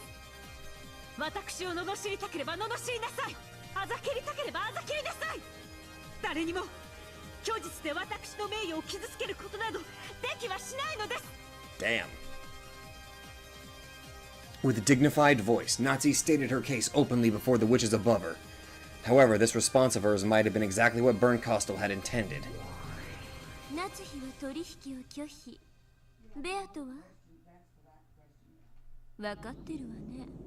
夏日が特定された瞬間にラムダは判決を下すわよ。その瞬間に魔女幻想は否定され、あなたはつゆと消える。夏日のくだらない意地に地獄の底まで付き合うつもり？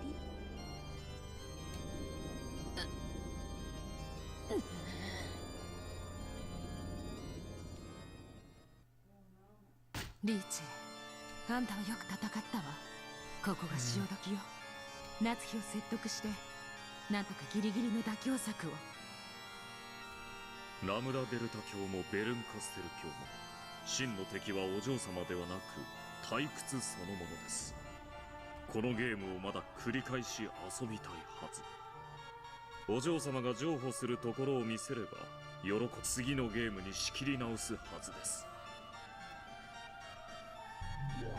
次のゲームに仕切り直され、このゲームの夏日を、このかけらの夏日をどうなるというのか。そんなの気にしてる場合じゃないでしょ。夏日なんて所詮駒よ。このゲームで取り除かれても次のゲームではまた登場するわ。しかしお嬢様はそういうわけには参りませんと。今回のゲームでベルンカステル教の手の内は分かったはずです。それを生かし次回のゲームで勝利を目指す方が現実的です。ここはベルンカステル教の取引に乗るのが唯一無二の上策かと。くだらないプライドは捨てなさい。カスパロフもディープブルーも無敗じゃないわ。Kasparov and Deep Blue. 最後に勝率で勝者を決めるんでしょ。一つの勝負、一つの人生、一つの駒に魔女が執着したら死ぬわよ。すまぬがそういうわけにはいかなくてな。誰もが違うと言っても自分だけは信じる男の強さと、それを捨てなければならなかった男の悔しさをわらわは知っている。わらわは夏日を見捨てぬ。なぜか誰もが夏日を疑うのなら、誰かが夏日を信じねばならぬからだ。真実とは疑う者と信じる者の狭間にこそ見つけ出せるからだ。わらわは見捨てぬぞ。誰もが夏日を犯人と信じるなら、それでもわらわは魔女が犯人であると主張する。それが主張できるなら、わらわの存在価値などそれまでよ。負けられねえんだよ。真実ってのはさ、誰かが否定するもんじゃねえ。自分が疑って捨てた時に消え去るんだよ。それがベアトの返事？ああ、当然拒否よ。後宮クラウスは犯人にあらず。Bushidomiya Kraus is not the culprit.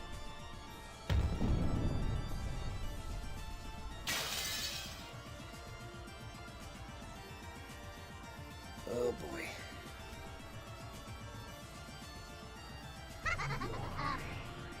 バカだ。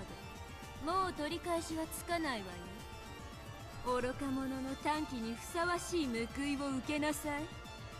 奇跡の魔女ベルンカステルの名において赤き真実を語るわ。後宮クラウスは犯人ではない。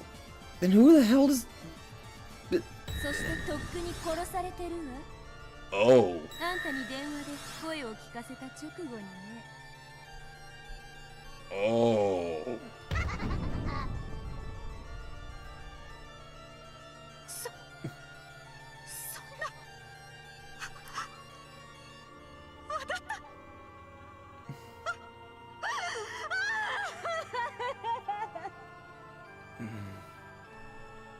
Bernkastel's cruel and ruthless red blade gouged Natsuhi. It was totally merciless. Natsuhi had been crushed with uncertainty, not knowing whether Kraus was alive or dead, but she had still been capable of believing that he was alive. And now that hope, that expectation had been crushed, without any chance for a miracle. She had thrown herself into this trap out of concern for her husband's safety. She had now lost her daughter and husband, and everything she had gained since marrying into the Ushidamiya family. No, even after all this, one thing still remains. If her husband has been lost, then right now she is the last person who can protect the honor of the Ushidamiya family. She still couldn't let it end here. Even wrapped up in so much sadness, Natsuhi would do all she could to protect that honor. With this final bit of strength.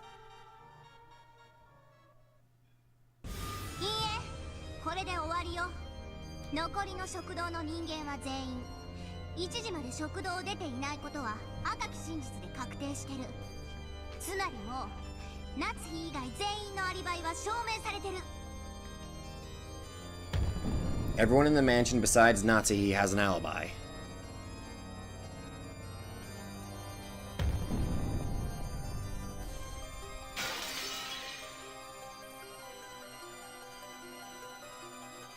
Crap. Whoa!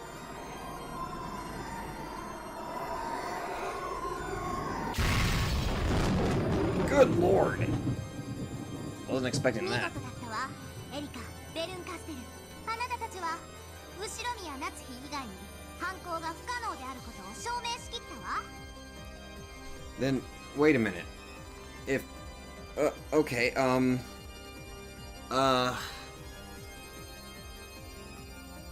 but we were given a read that Natsuhi is not the culprit.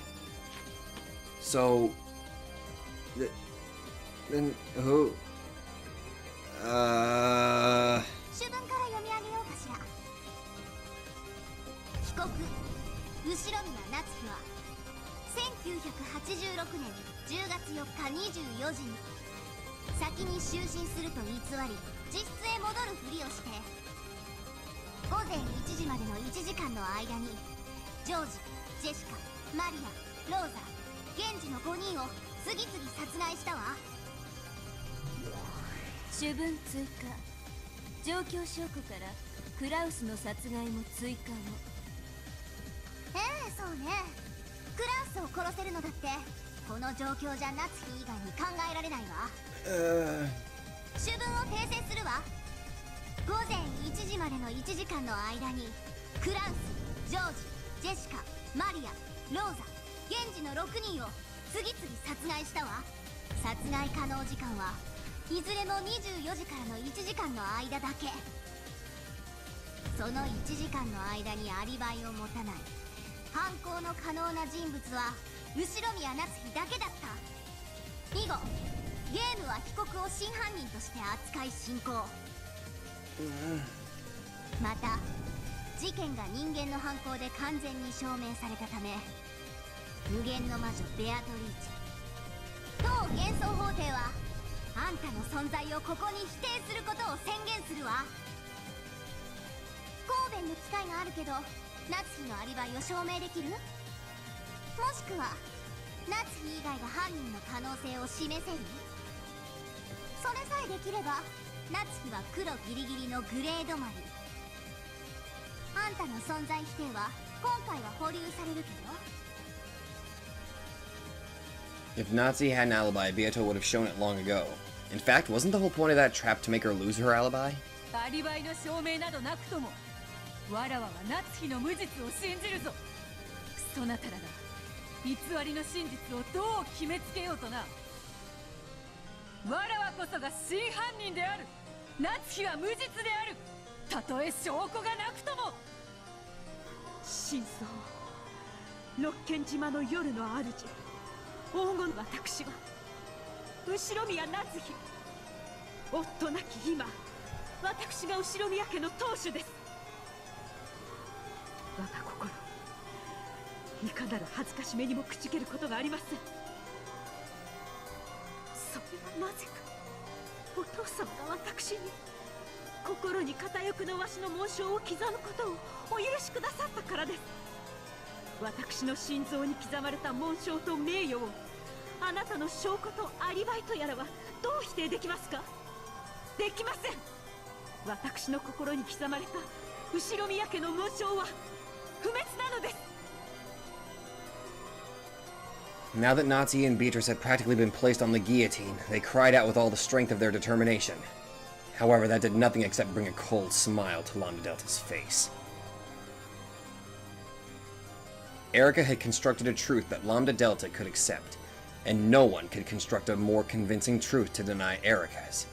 In that case, the most convincing truth would swallow up everything else and become the one and only truth. Even if it happened to be different from the real truth. The truth of those in the past is swallowed up by the truth of those in the future.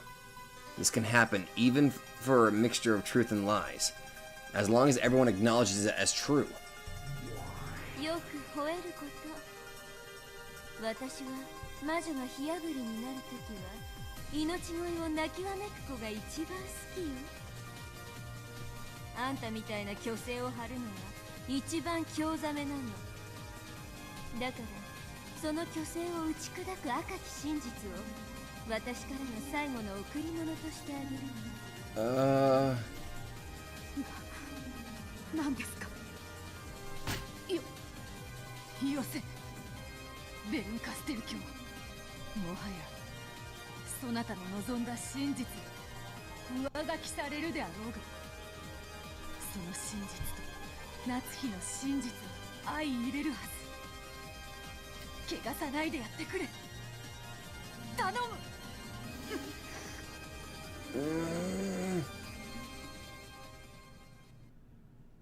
夏日、金蔵があんたの心に片翼のわしを刻むことをいつ許したっての？あんたの妄想の中の金蔵の言葉でしょうが、それは本当の金蔵はね、そうね、ただの一度もあんたを心の底から信頼したこともないし、あんたに紋章を許そうと思ったこともただの一度もないわ。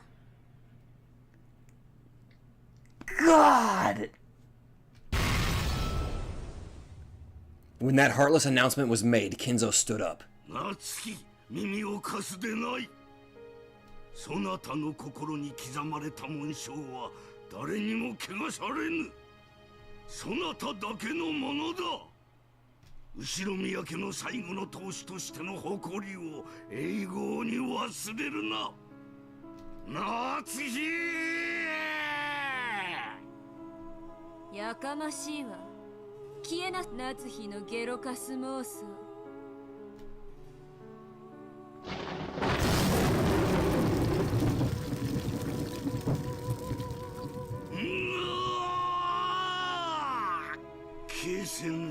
消せぬぞ我が魂は。夏日が心に紋章を刻み続ける限りな。嘘つき幻想だ。本当の金蔵はそんなことを言わないわ。消えなさい。夏日によって美化された、夏日にとって都合のいい夏日の中の妄想の金蔵。God, that is needlessly cruel.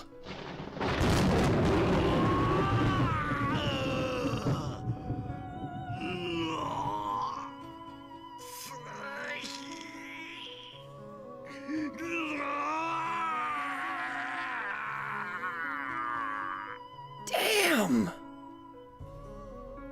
A bright red flash of lightning smashed Kinzo over and over again as he screamed.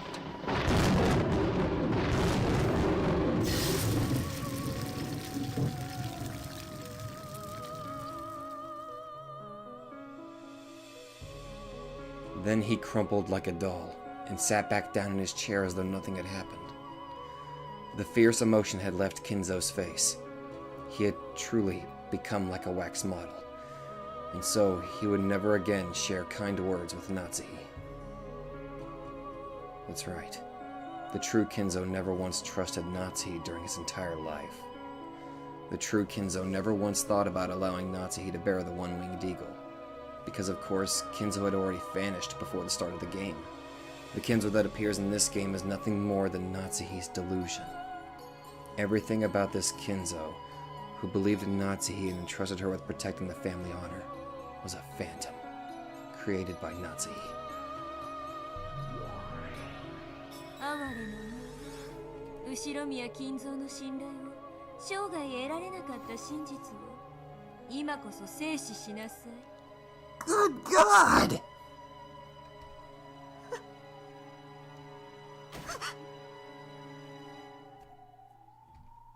夏日、泣くな。そなたは金蔵に後宮家を託されたのであろう。No, he didn't. Not only did he not entrust her with that, he never said hello or met her gaze even once.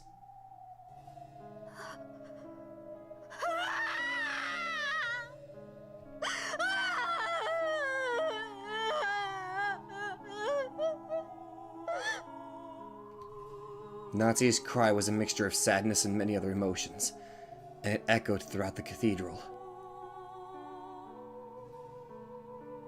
Natsuhi could no longer stop her tears. Some last faint element that had cheered her up until today, that had allowed her to endure as an Ushidamiya, as the wife to the head's representative and as the final family head, had been torn to bits. Natsuhi no longer had anything left. Natsuhi could no longer allow herself to even call herself an Ushidamiya. Those difficult days, those painful days. Those days where she still gave everything she could for the family she'd married into despite it all. The very few happy days among those. All of these flitted through her mind, one after another, and disappeared. All of those once beautiful memories were then crushed by Bernkastel's red truth, smashed to bits and scattered, plunged deep into her hands, and smeared red with sad blood. It was the red of sadness and truth. 以上です。ただ事件がそこに存在するだけで。フルドエリカはこの程度の推理が可能です。いかがでしょうか、皆様方。Lambda Delta clapped. Then a bit later, Bernkostel also clapped, looking pleased. The expressionless wax figure-like audience followed suit, and the unshakable verdict was welcomed with a great applause. And so the truth of this tale was decided.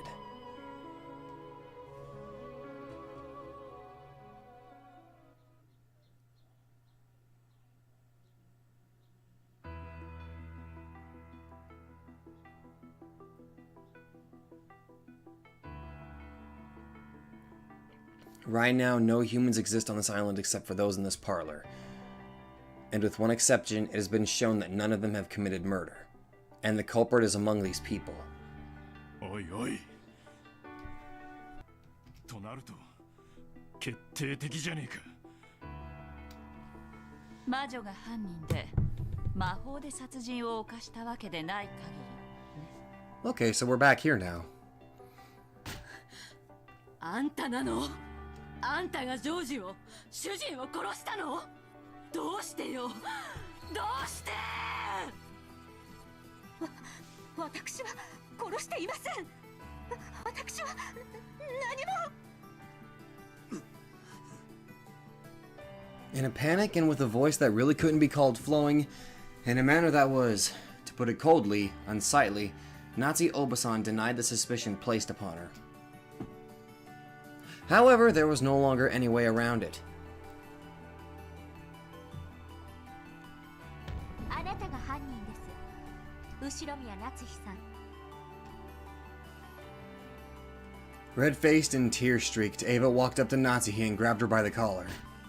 Then, wordlessly, she slapped Natsuhi's cheek. Natsuhi, who had never been slapped in her life, was shocked by the taste of iron which she was feeling for the first time. It turned into a scuffle between Ava and Natsuhi. Battler immediately tried to stop them, but Ava planted a sharp knee into Battler's gut and he doubled over.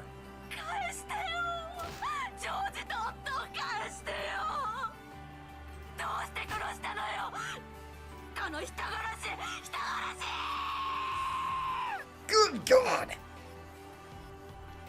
Sobbing, Ava kicked Natsuhi, who had fallen to the ground, over and over. Battler tried once more to cut in and stop them, but he was brushed aside. And after that, no one tried to stop them.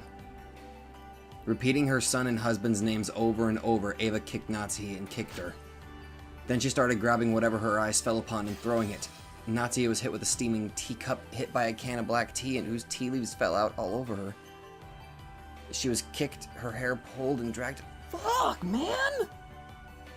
Her cheek slapped so many times that it started to swell. Why is nobody... Fucking hell, Ava! What is wrong with you people?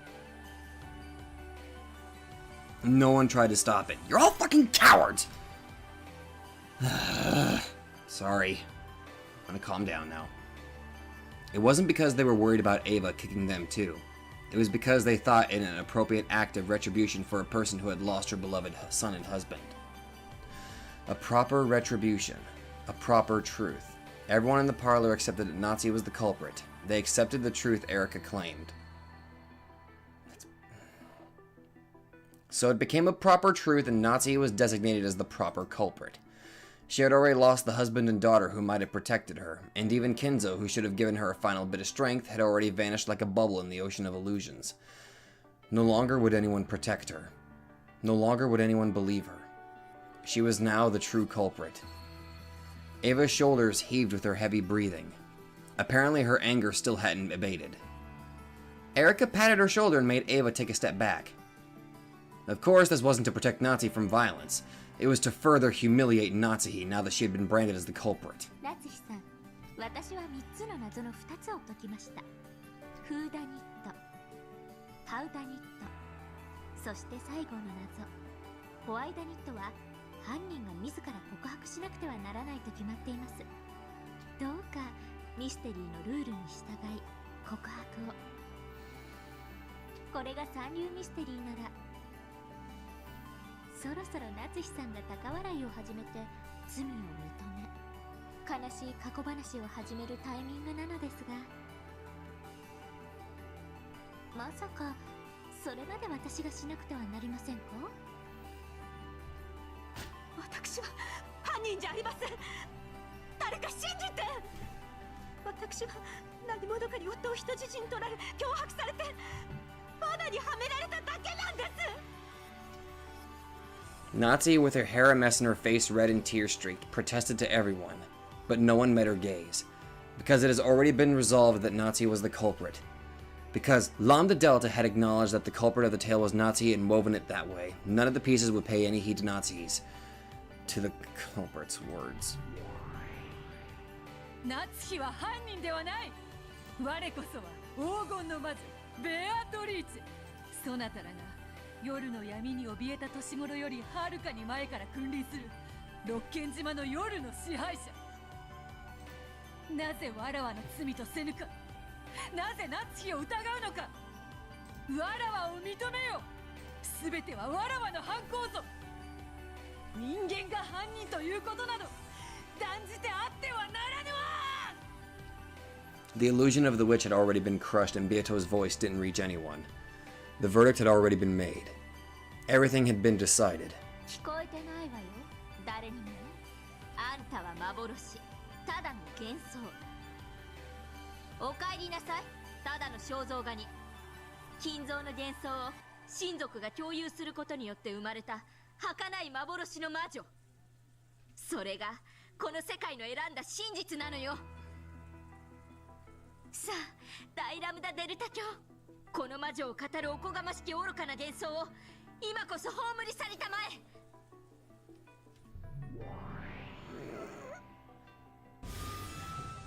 さようならベアトリーチェ。あなたを魔女にしたのは私のお友達になれるか、私の退屈を紛らわしてくれるか、そのどちらかを期待したものよ。そしてあなたは期待に応えてくれたわ。後者だね。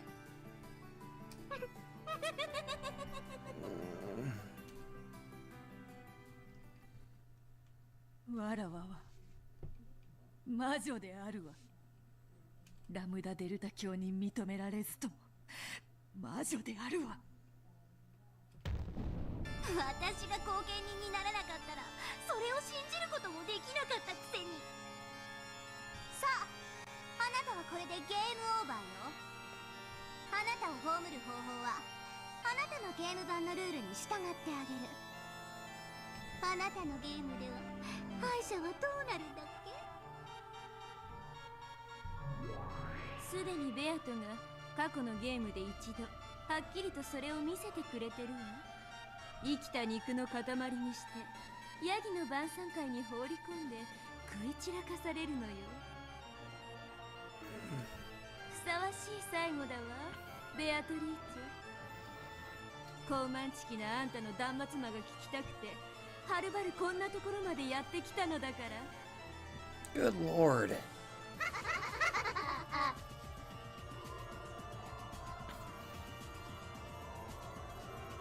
One by one, a massive number of goat attendants slipped out from the shadows of the pillars and began to fill the cathedral. The goats paid no attention to Natsuhi, who was seated in the center, but the crowd completely enveloped her. From Beato's point of view up on the balcony, it probably looked like a huge boiling pot of goats.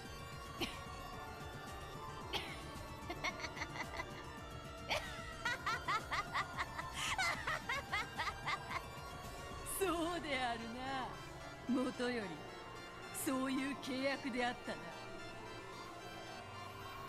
そうよ。あなたが私を楽しませることができなくなったらその身をもって私の退屈を慰めるのが私たちの契約。さあ、その女から魔女の座を奪いヤギの釜へ放り込みなさい。Suddenly there were goats standing right behind Beato.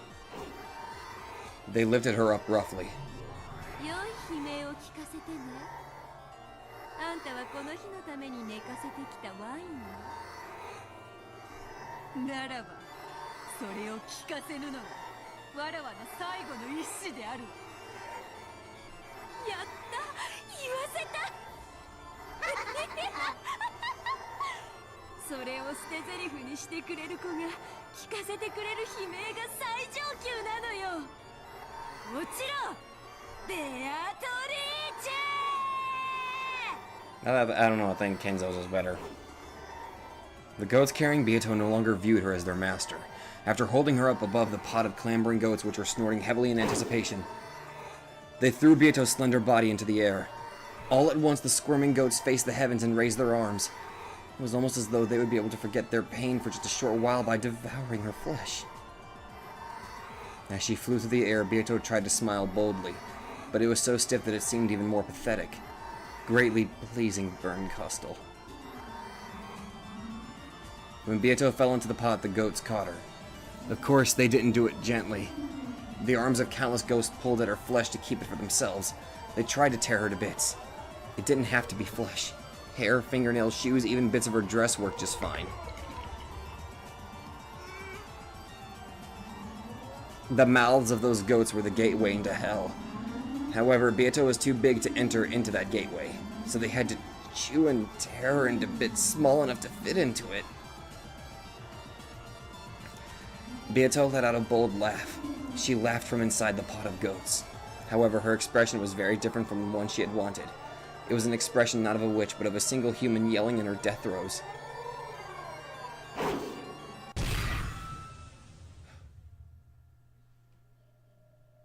Then the sea of goats parted.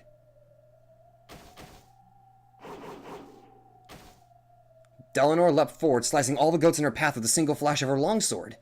It was a thin slice, like cutting through butter. The goats were surprised by Dalinar's sudden appearance and stepped back. In the center, Beatrice cowered in tatters, sobbing.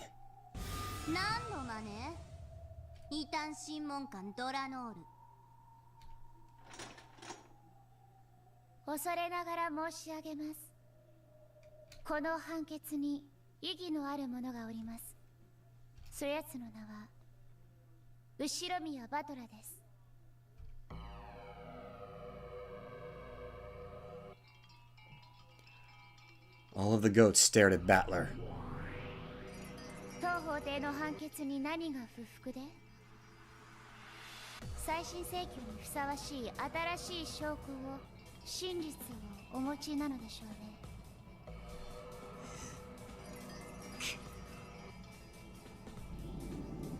I get it.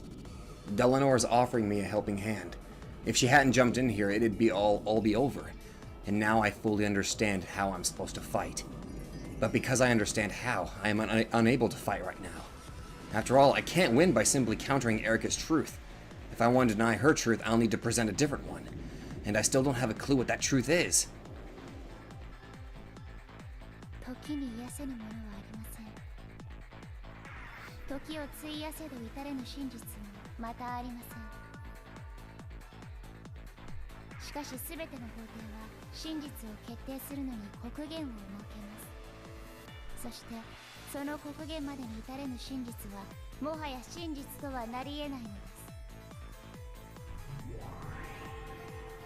Yeah, I know that. By now, everyone is certain that Nazi Obasan is the culprit. It might be too late now, even for the real truth. Eva Obasan's violence will probably go unstopped, and no one is even thinking about protecting Nazi Obasan. It's no longer a situation where we can say, oh, the truth will eventually be found. And in this world, the time remaining to expose the truth is very short. It's already midnight at the game's end. The police won't come. The truth won't be revealed. Only the truth decided upon here and now will remain.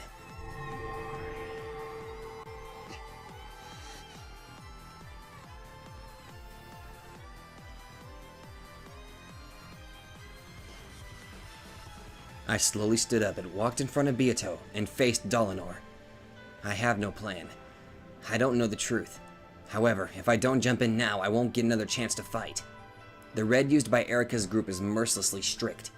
I seriously doubt that I can put together a truth where Nazi Obasan isn't the culprit without violating that red.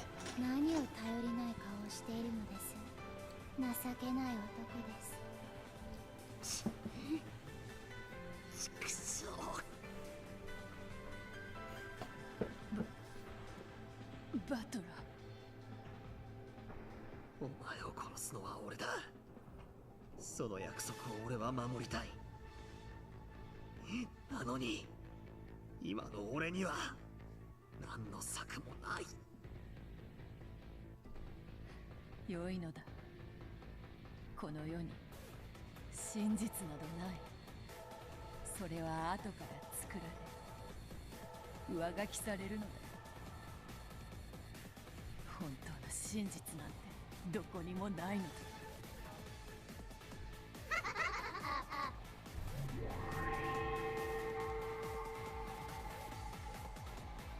ドラノール、素敵なシナリオだわ。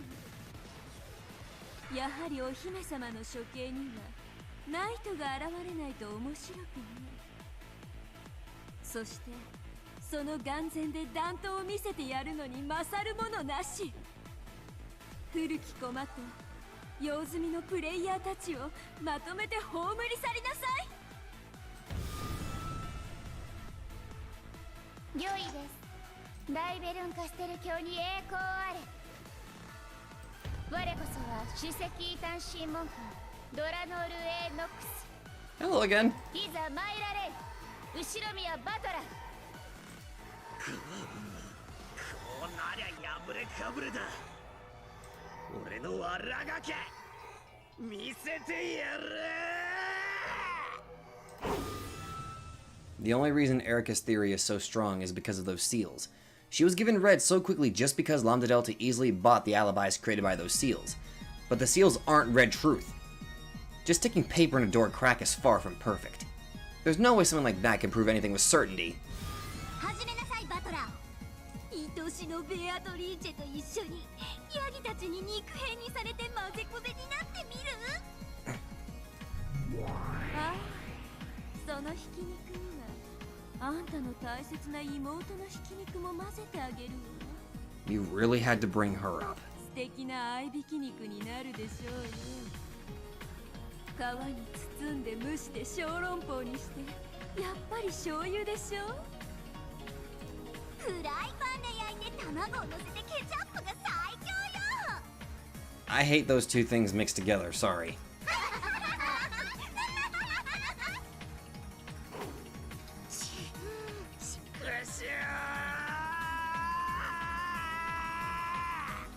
エリカお得意の封印の信頼性は疑えないのか。髪を挟むなんていい加減な方法で絶対のアリバイにはなり得ないはず。偶然気づいた人間が元の位置に挟み直すことだってあったかもしれない。 The blade of my blue truth should have slashed diagonally through Delanor's chest. However, Delanor's expression didn't budge in the slightest and there wasn't a single wound on her chest. 何が飛び出すかと思ったバカバカしい。私からご説明しましょう。私が扉を封印していたのはこれ。バトラさんはこれ紙だと思ってたんですか？ Erica once again held up the thing that looked like brown paper. これガムテープです。それも非常に粘着力のある。それにハサミを入れ切れやすくしてあります。それにさらに切れ目、扉と枠部の3箇所にもしや不可能な私のサインにて割り印がしてありま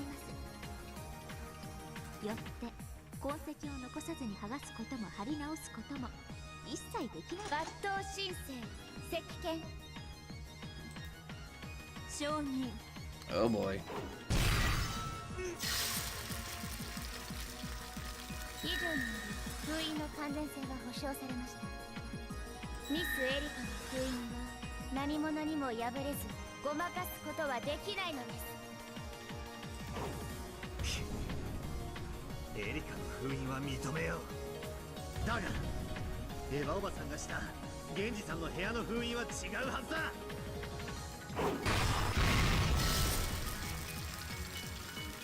エヴァの封印もミスエリカの封印と同一のものです。この封印方法はミスエリカとエヴァが晩餐後に共同で考案したものだからです。エリカは科学操作に用いるとか言ってじいさまの部屋の薬物をいろいろと漁ったな。その薬物の中に例えば溶剤があったかもしれない。それを使えば爪の痕跡を残さずにきれいにガムテープを剥がすことも可能かもしれない。 Uh-oh. 近景謹んで申し上げる。全ての封印はいかなる方法でも痕跡を残さずに剥がすことは不可能だ。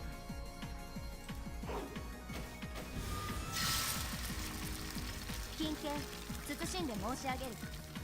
全ての封印には不審な一切の痕跡はなきにけり。以上により封印に何らかの工作が行われたことがないことが証明されます。復唱要求。喜んで。エリカとエヴァの全ての封印には剥がすなどの封印の機能を損なわせる一切の工作はなかった。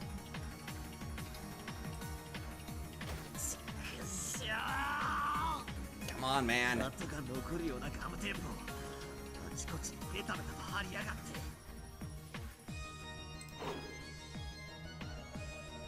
Delanor isn't my only enemy. There's also her subordinates Gertrude and Cornelia, and also Erica and her master Bernkastel, and even Lambda Delta, the one who hijacked Beato's game. Everyone in this cathedral is an enemy.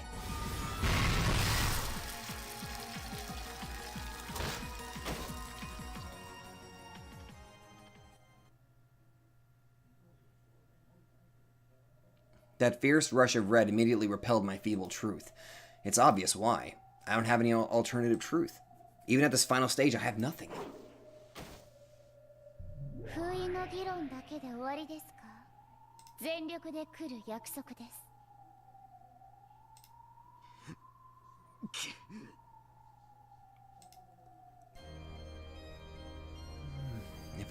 If I only knew a truth that could prove Nazi Obasan's innocence. If I could only make a theory that weaves its way through Erica's red. Damn, I don't know anything. 勝ち目はあるのか。家に忘れてきた。取りに戻っていいか。わらわはすでに負けた身。覚悟はできている。お前を殺すのが俺の約束だ。だから俺以外の奴がお前を殺すことを許しはしない。俺は約束を絶対に破らない。嘘だな、そなたの約束など。わらわはもう二度と信じぬぞ。何？俺がお前に何の約束をして何の嘘をついた？ Yeah.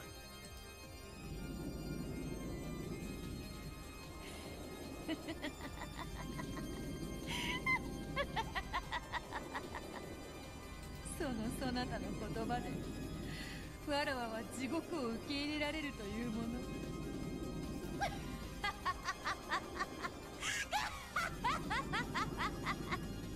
殺せわらわたちを。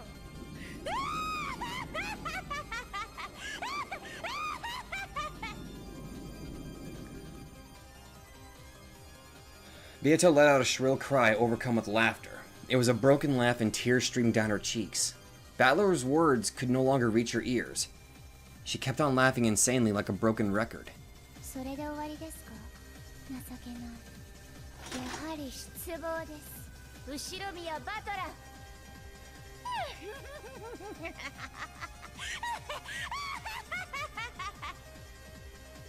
殺してくれドラノール。わらわをバッサリとその赤きたちで真っ二つに。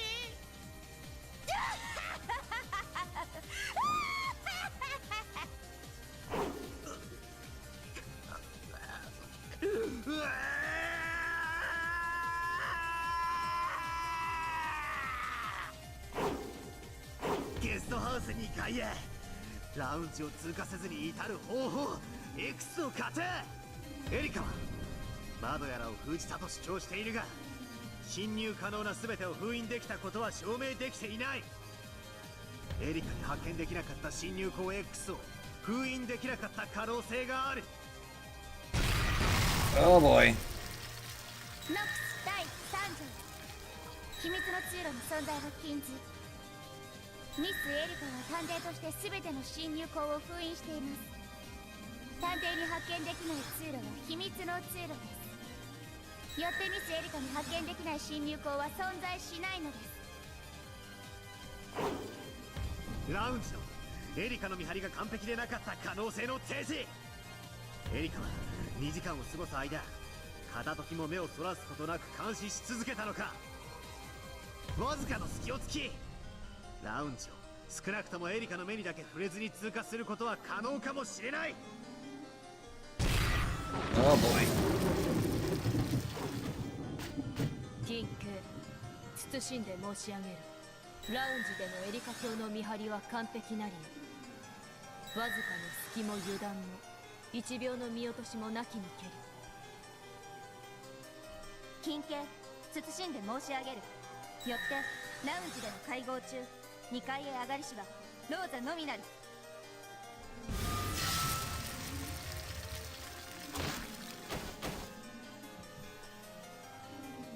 そのローザおばさんは本当にローザおばさん本人だったろうか。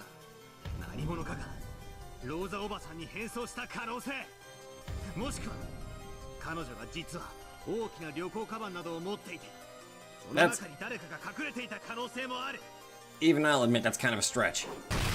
There it is.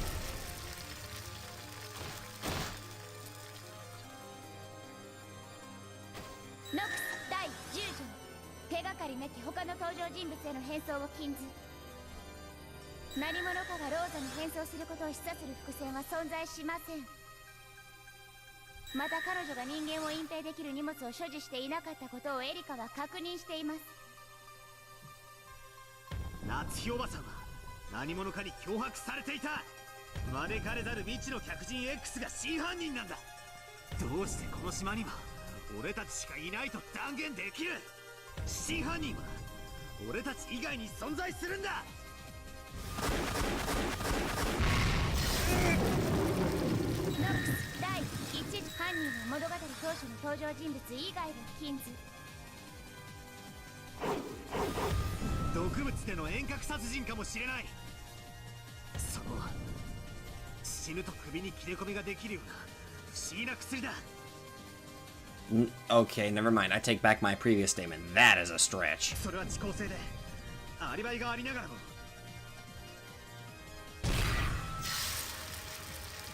ノックス第4条、未知の薬物および難解な化学装置の使用を禁ず。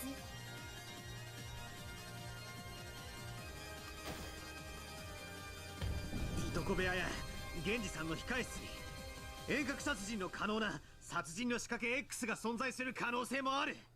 それは未だ発見されていない秘密の仕掛けで。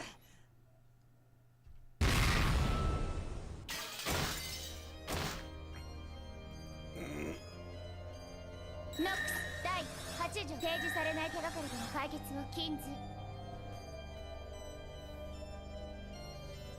とにかく夏日おばさん以外に真犯人がいるんだ。それを否定するなら登場人物全員について赤き真実で犯人でないと負傷してみろ。ノックス第6条、鑑定方法に偶然と第6巻の使用を禁ず。夏日おばさん以外の全員にアリバイだぞ。一人抜けてるぞ。エリカ自身のアリバイは誰がどうやって証明するんだ。ノックス第7条、探偵が犯人であることを禁ず。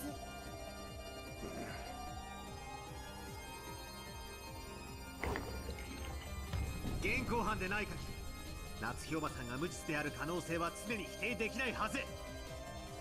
エリカの未発見の証拠 X によって無実が証明できる未来の可能性までを否定できるのか。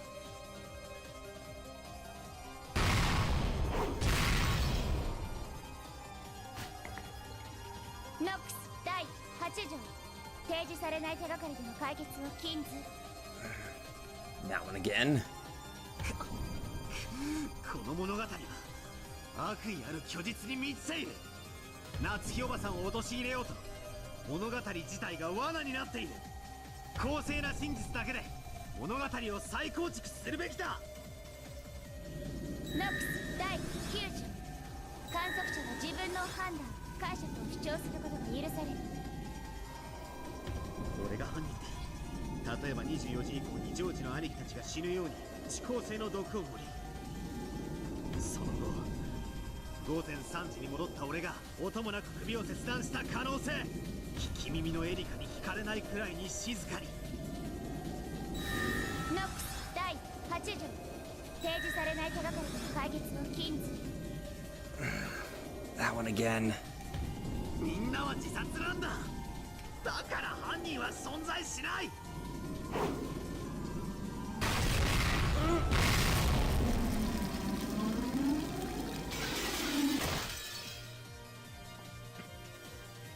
金刑、謹んで申し上げる。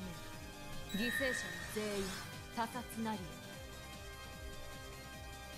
死体をエリカ自身が検視したわけじゃあるまい。探偵以外の人間は検視を誤る可能性があるはず。金刑、謹んで申し上げる。すべての死体は決して検視を誤れぬものと知りたてまつれ。Good lord. なら身代わりしたいということもあるかもな。犠牲者たちとよく似た死体をあらかじめ用意してあったんだ。登場人物以外の死体は登場しないと知りたまえ。ならどうして死体のないクラウスおじさんが死んでると宣言できるんだ。ノックスの第何条だかに違反するんじゃねえのか。赤き真実はただ真実であり、証拠も証明の必要もないと知りたてまつれ。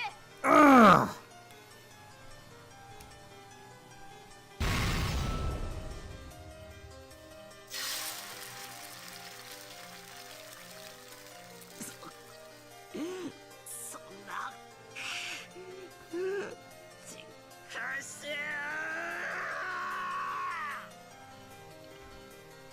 In the face of these insane arguments, any attempts to overturn the truth where Nazi Obasan is treated as the culprit are completely meaningless.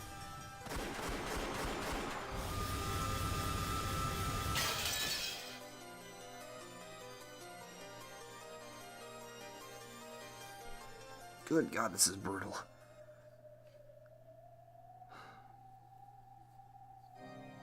Each time I brandished my desperate blue truths, Delanor and the others' red truths knocked me down to the floor. It was getting hard to even stand back up again. Does that mean my body is telling me that I'm about to surrender? To the truth where Nazi Obasan is the culprit? Their red truth is getting more and more perfect. Each time I think I can slip through a chink in their armor. Delanor smacks me down with the red longsword of Nox.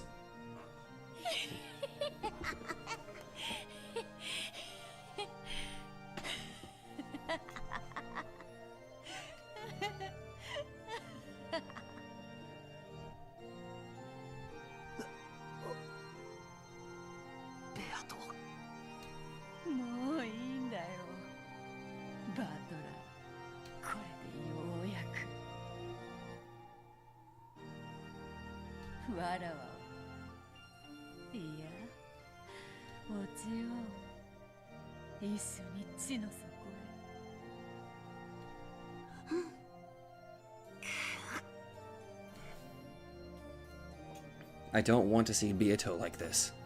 Her Majesty is the ruler of the Golden Land. Her enthusiasm as my rival are completely gone. She's just a pitiful woman who's been trampled over and who has lost all hope, with tears streaming down her face and a tragic smile that I can't bear to look at. あなたの真実はもはや存在しないのですか? No. I have one last thing.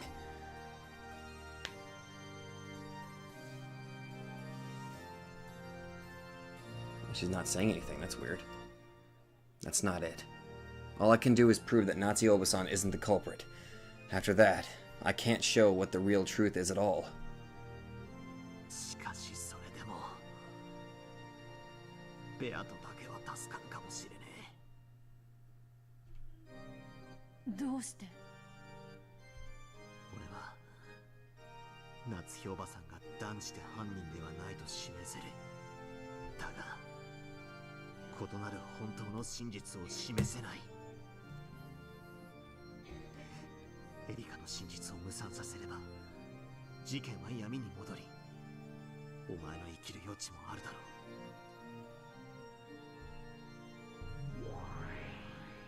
それができたならね。でももし新しき真実が示せないなら、あんたはもうプレイヤーとして無能の用なしよ。このゲーム版から永遠に消えてもらうわ。At this point, the game master is Lambda Delta, and she's there too. This probably doesn't mean losing a single game, but being banished from this game for all eternity for losing. From what the witches have said in the past, I can faintly imagine the place pieces are sent when they're banished. It's known as the depths of oblivion, an eternal darkness that lies on the far side of an eternal oblivion where there is no concept of life or death. I'm going to disappear, aren't I? However, Beato will remain. As long as Beato remains, no matter how suspicious Nazi Obasan is, there will always remain space for the witch to be the culprit. In other words, room for Nazi Obasan to not be the culprit. As long as that space exists, someone will eventually expose the truth. It doesn't have to be me. Anyway, eventually someone will smash this fake truth to pieces. I understood that this was the time for me to abandon myself for the sake of this other person who would eventually appear, for the sake of the real truth. どうやらお前を殺すって約束を俺はやっぱり破っちまうみてえだな。嫌だ。わらわだけ生き残らせるな。そなたと共にそれがわらわへの最後の手向けとなるのだ。頼む。その願いだけ叶えてくれれば他には何もいらないから。 Damn.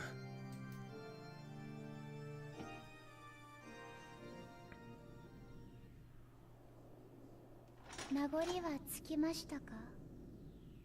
やはりあなたには失望です。後ろ宮バトラー。とっとと引導を渡してください。夏日さんの罪を暴く私の独壇場が残ってますので。本当に面白いわ、あんたたちは。ベアトリーチェ、後ろ宮バトラー。でももう飽きたわ。私たちのゲームにもうあんたたちは必要ないわ。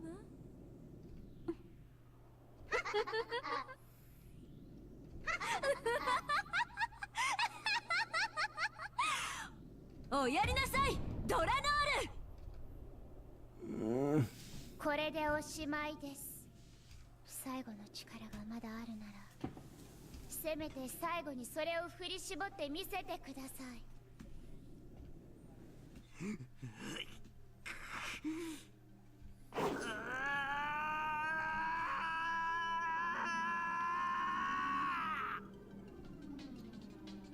It's small, but it's a sparkling red truth. The last trump card that Vergilia gave me. Erica, this takes your theory back to square one. できるものならどうぞ。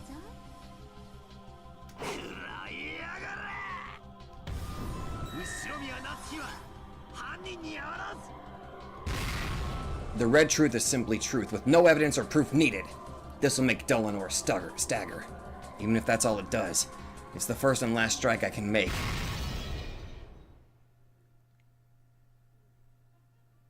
NOX 第20。探偵方法に超自然能力の使用を禁ず。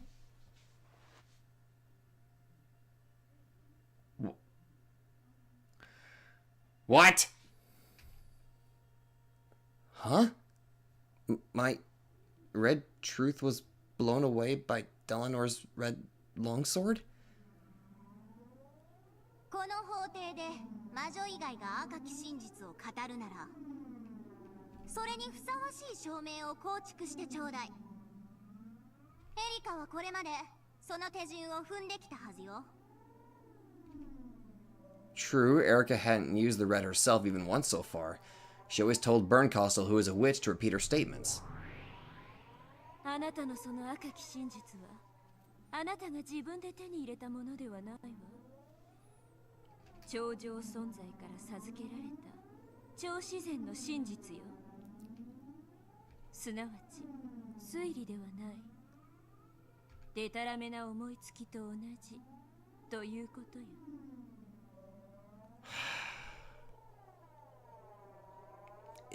In that case, if I have Virgilia say the same red truth, where's Virgilia? あなたがその若き真実を掲げるにはそれにふさわしい構築が必要です。それが示せるのですか？ No, it's impossible. I just have the truth that Nazi Obasan isn't the culprit without any basis or evidence. なあ、本当の真実なんて儚いんだよ。本当の真実なんて存在するのか。そしてそれは必要なものなのか。なくてもこうして物語は進むんだよ。バトラー。さあ、バトラー、あなたの示した赤を証明するのです。それができないならお別れです。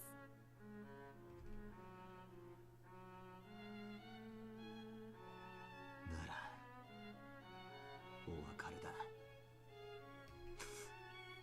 すまないベアト。言うな。わらわに今日まで付き合ってくれて、こんな血まみれの物語であったが楽しかったぞ。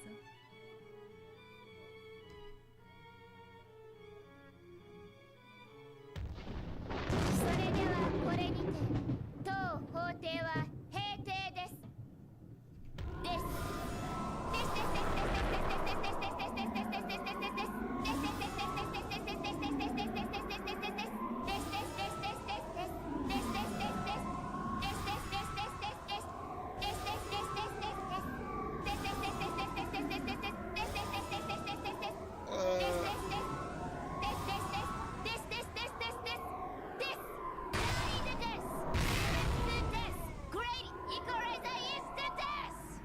Good Lord!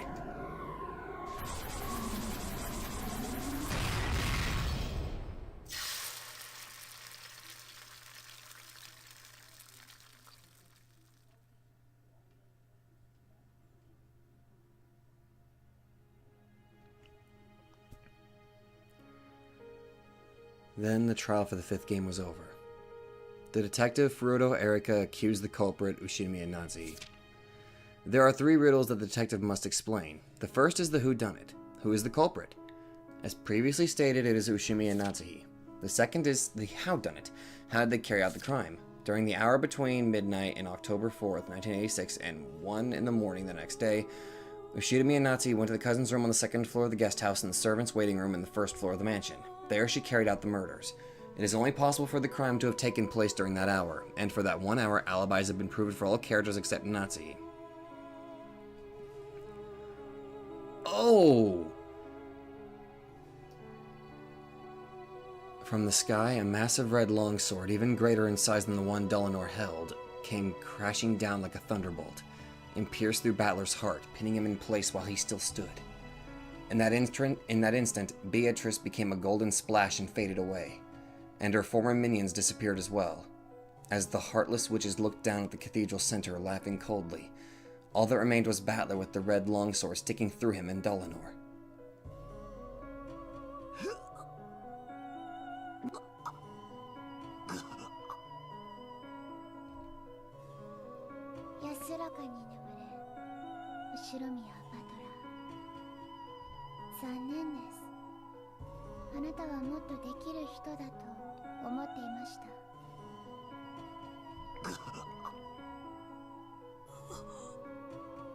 Battler blew bubbles of blood, closed his eyes slowly, and expired.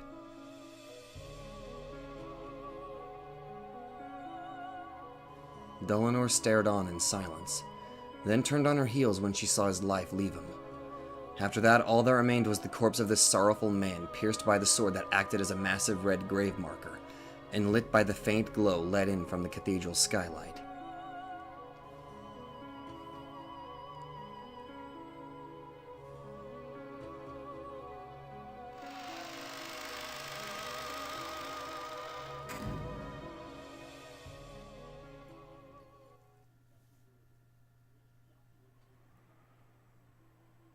And then there is the third riddle that the detective must uncover.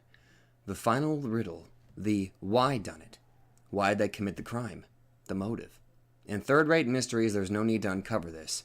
After all, even if you don't expose the motive, the culprit will just confess it when all's said and done. However, Furuto Erika was first-rate, so she would expose even this.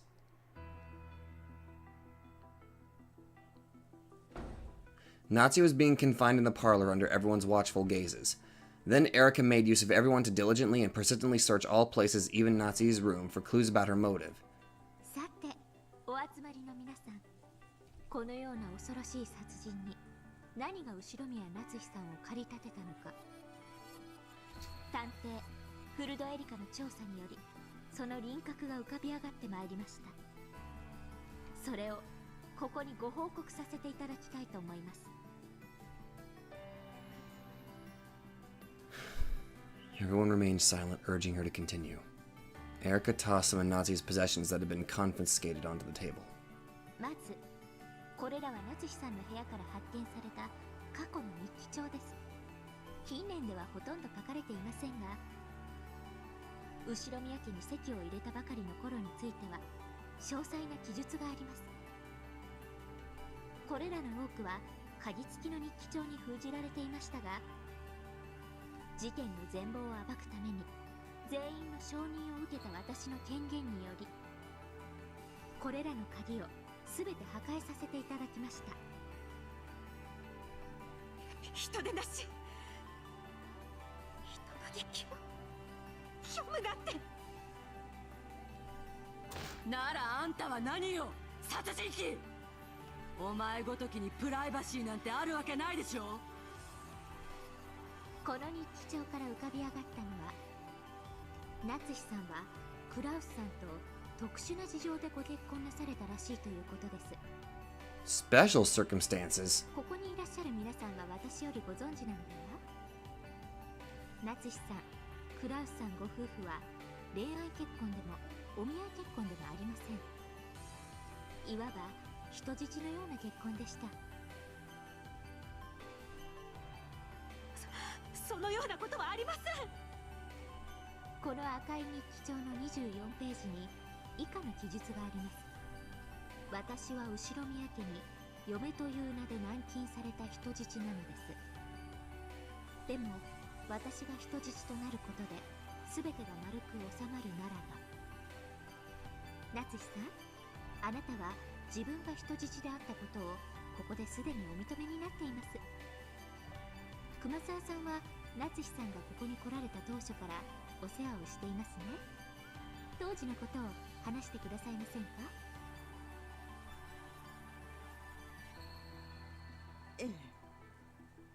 そうです。私にそうこぼされたこともございました。奥様のご結婚についての事情を知るのは、今は私と南條先生くらいのものでしょうか。ですな。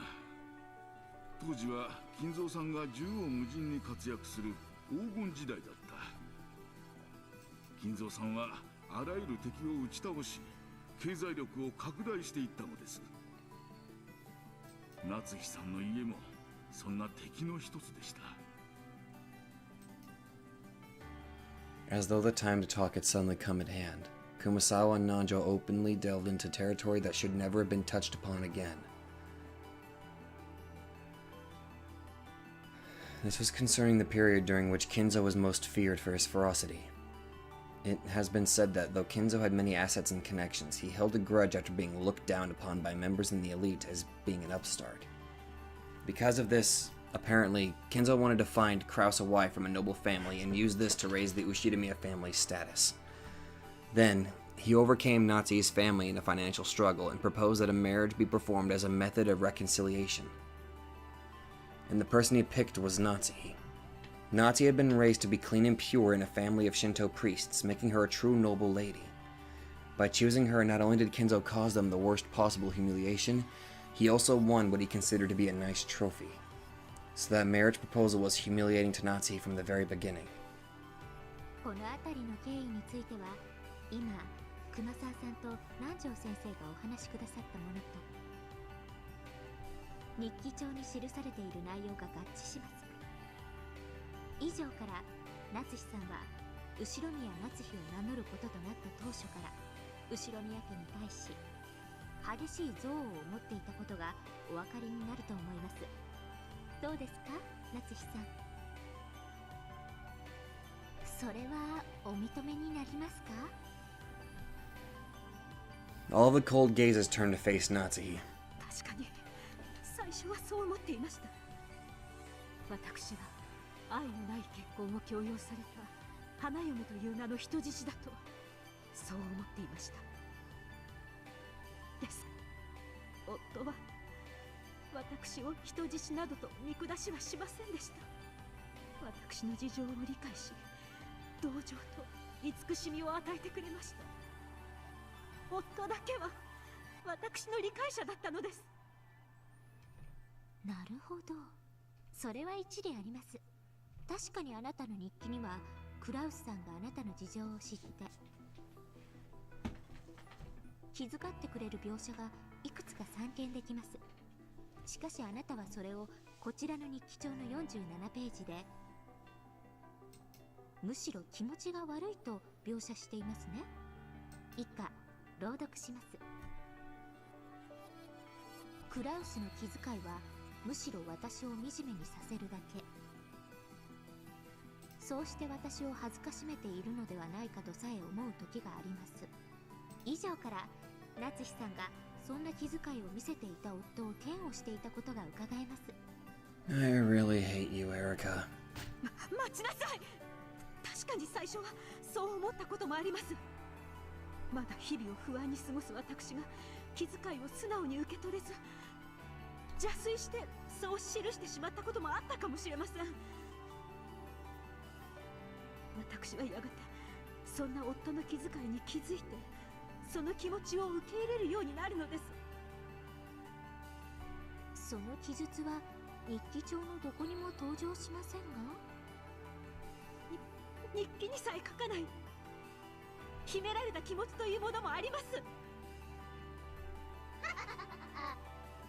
あらゆる証拠品と証言から多角的に構築してあなたが夫に激しい嫌悪を持っていたことは明らかです。そして逆にあなたがおっしゃるような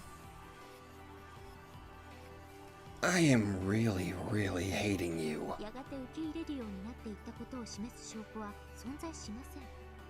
Detective authority, my ass. 私は夫を愛していました。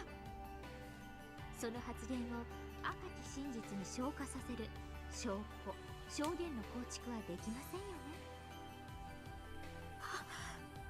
愛を語るにも証拠がいるというのですか。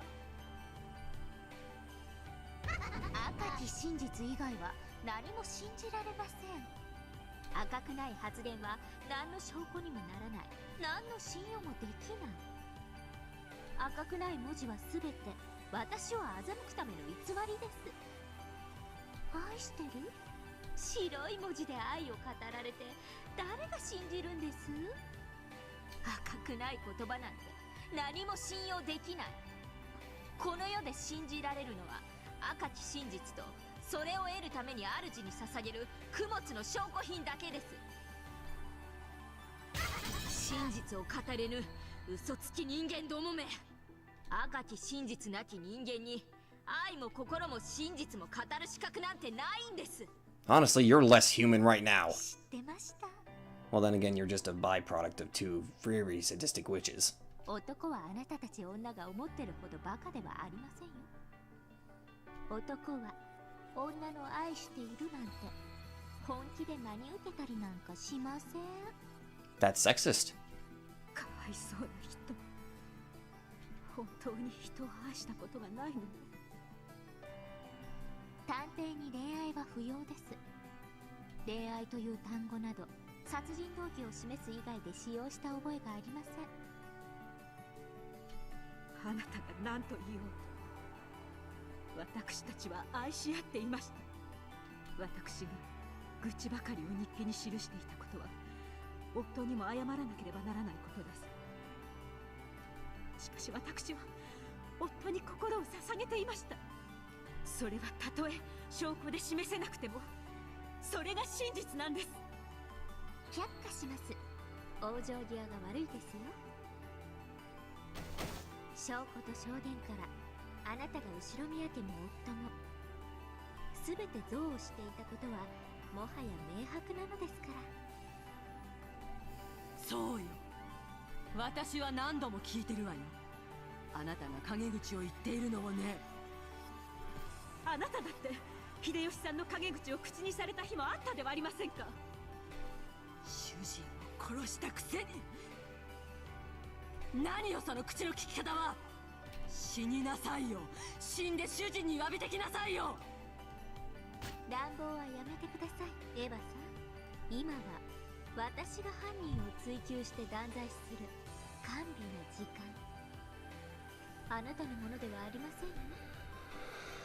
さて、彼女は数年を経て表向きは生活に馴染んだように見えましたが、実際は心の中に強い憎悪を募らせたままでした。そんな彼女の中にいつか復讐したいと思う気持ちが芽生えたとしても何の不思議もありませんでした。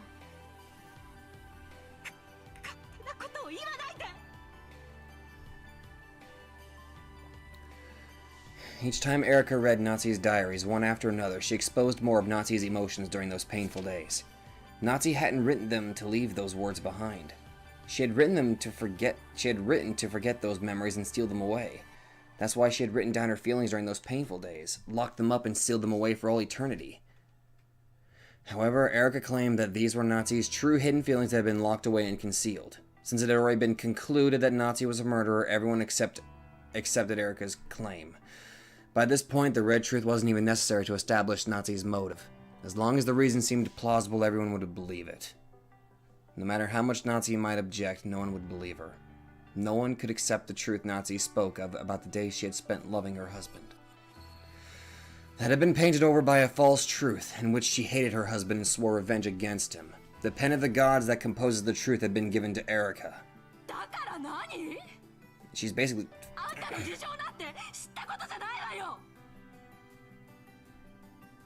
おやめなさい。私には夏日さんの気持ちもよくわかるのです。いつかこういう日も来るのではないかと思っておりました。おいたわしや、おいたわしや。親父のわがままな人生に振り回された気の毒な犠牲者の一人だとは思うぜ。私は奥様のその心の痛みを存じておりました。そしてその支えになりたいと日々思っていたのですが、力及ばずこのようなことに。僕には愛憎の気持ちなんてわからない。あなたにもいつかわかるわ。そしてそれは生きる目的にも殺す目的にもなり得る。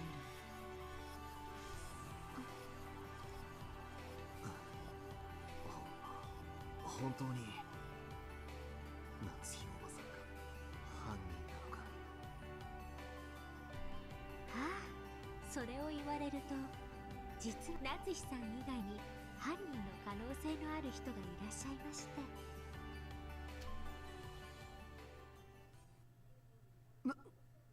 何 Really? おい、ふざけるなよ。なんでそんな大事なことを早く言わないんだ。Because she's sadistic? 夏日さん、実はあなた以外にも犯行の可能な方が一人いらっしゃるんです。あなたがどうしても犯人でないとおっしゃるなら、その方が犯人ということになってしまうんですが。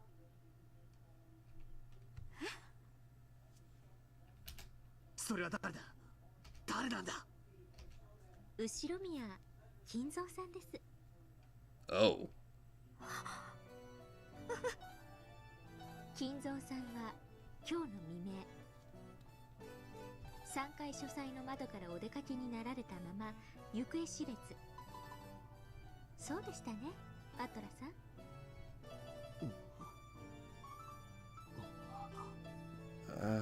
夏日さんと同じように金蔵さんにも全くアリバイがありません。実は今回の時点、金蔵さんにも犯行は可能なんです。私はてっきり最初からいらっしゃらない人物だと決めてかかっていたので、今の今まですっかり失念していました。それをお詫びいたします。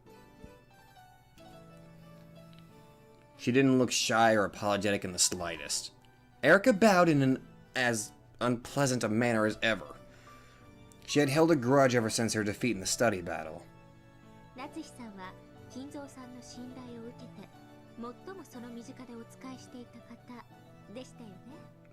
なら夏日さんが一番よくわかっているのではないでしょうか。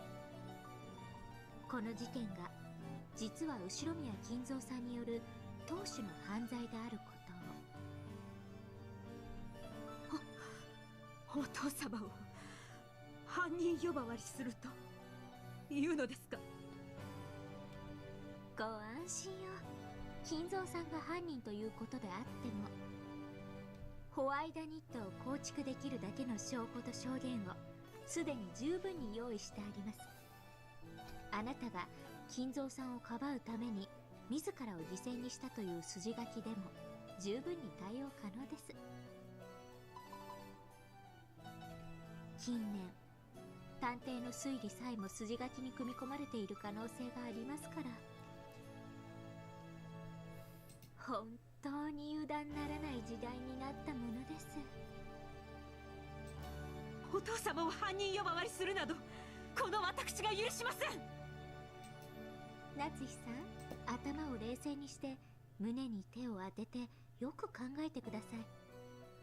あなたが実は金蔵さんが犯人でしたと告発してくれれば、この事件は全て解決するんです。あなたの濡れ衣は晴らされ、名誉も回復されるでしょう。 You're just fucking playing with her. In other words, by pushing the crime onto Kinzo, Natsu would be saved.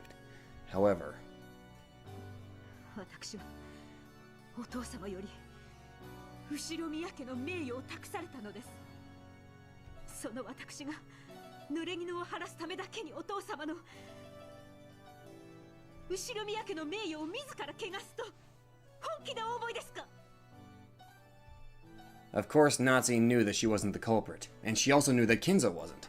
So being framed herself and pushing the blame onto Kinzo were both unacceptable, unbearable outcomes. いいんですか。すでに散々立証しております通り、あなた以外のアリバイは全て証明されています。あなたが金蔵さんを告発されないならば、やはりあなたが犯人だということで、今度こそ本当に特定され真実となってしまいますよ。私を犯人だと決めつけることがあなたの真実だというのなら、お好きになさればいいでしょう。私が無実であることを神様はきっとご存知です。必ずやいつか私の無実を証明してくれます。 If it came to a choice between her and Kinzo being framed, Natsu would sacrifice herself. Perhaps that was her way of protecting the Ushidamiya family honor.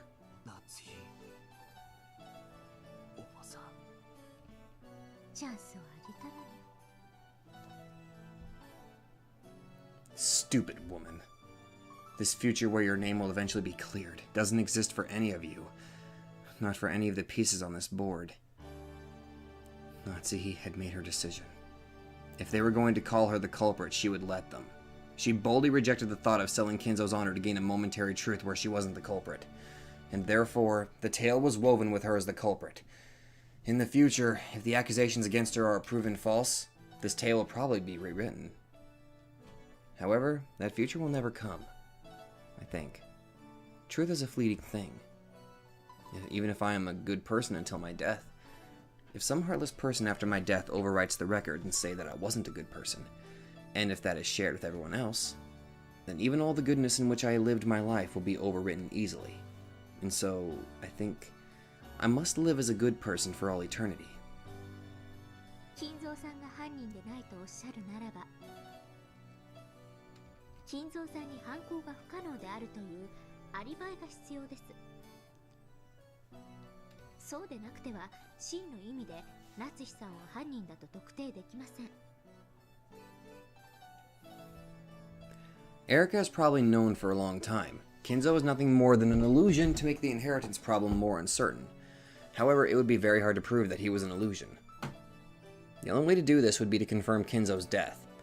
But as has been made known by the Red Truth in previous games, Kinzo died a long time ago. And in this 5th game, his corpse hasn't even appeared. In a situation like this, it wouldn't be easy to absolutely prove his death.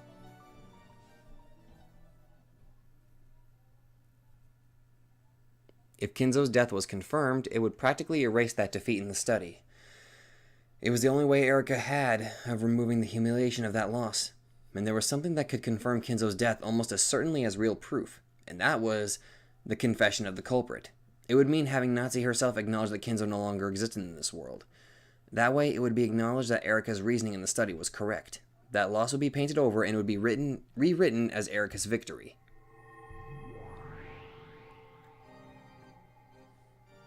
Balor hung suspended by Dolinor's red longsword.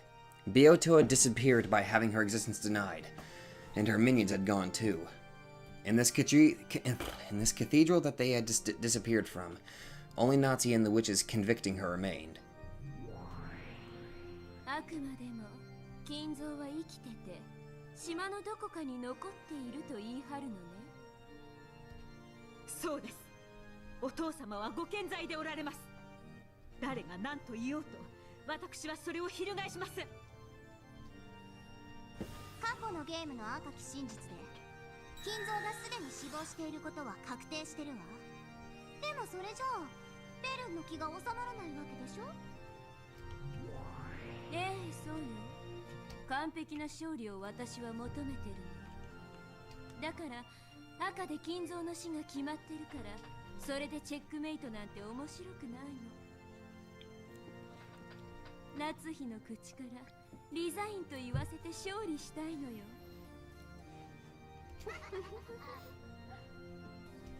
ならやってごらんなさいよ。お手並みを拝見させてもらうわ。我が主、今こそ我らに完全なる勝利を。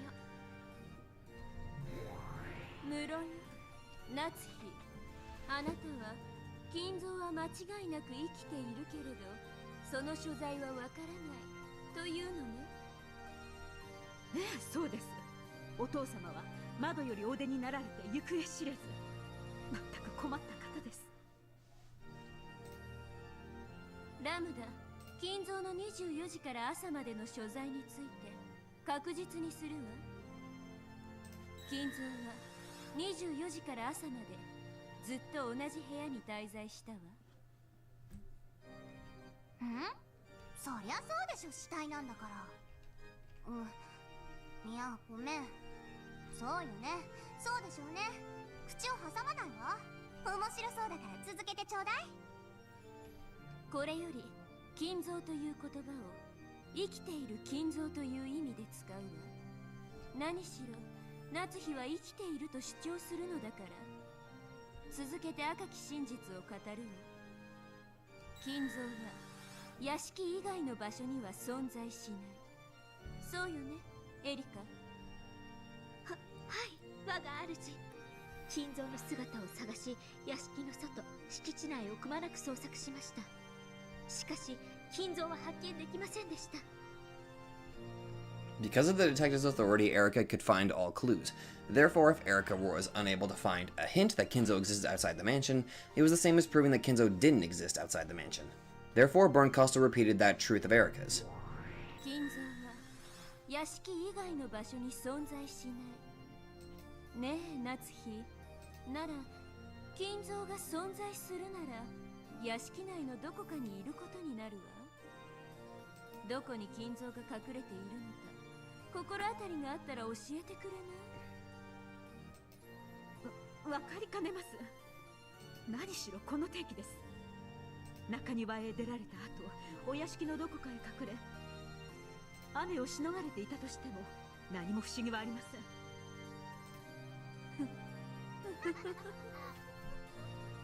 私はこれからも同じ質問を数度繰り返すわ。あなたに名誉ある幸福の機会を数度与える。痩せ我慢が過ぎると本当の名誉まで失うことになるわよ。いかなる脅しにも私が屈することはありません。あなたは本当にいじめがいのある駒だわ。では続けるわよ。以上の理由から金蔵さんが屋敷以外の場所にいることは考えられません。そこでまず書斎のあった3階を徹底的に捜索しました。だがどこにも隠れる場所はなかった。3階に親父の姿は影も形もない。ではどこにいるんでしょう、夏日さん。知りません。3階にいないなら地下にでも隠れたのではありませんか。ええ、地下ですね。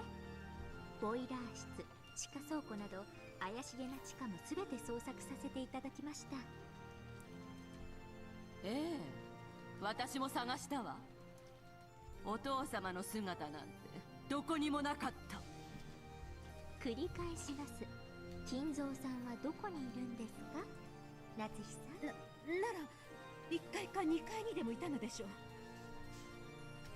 そうですね。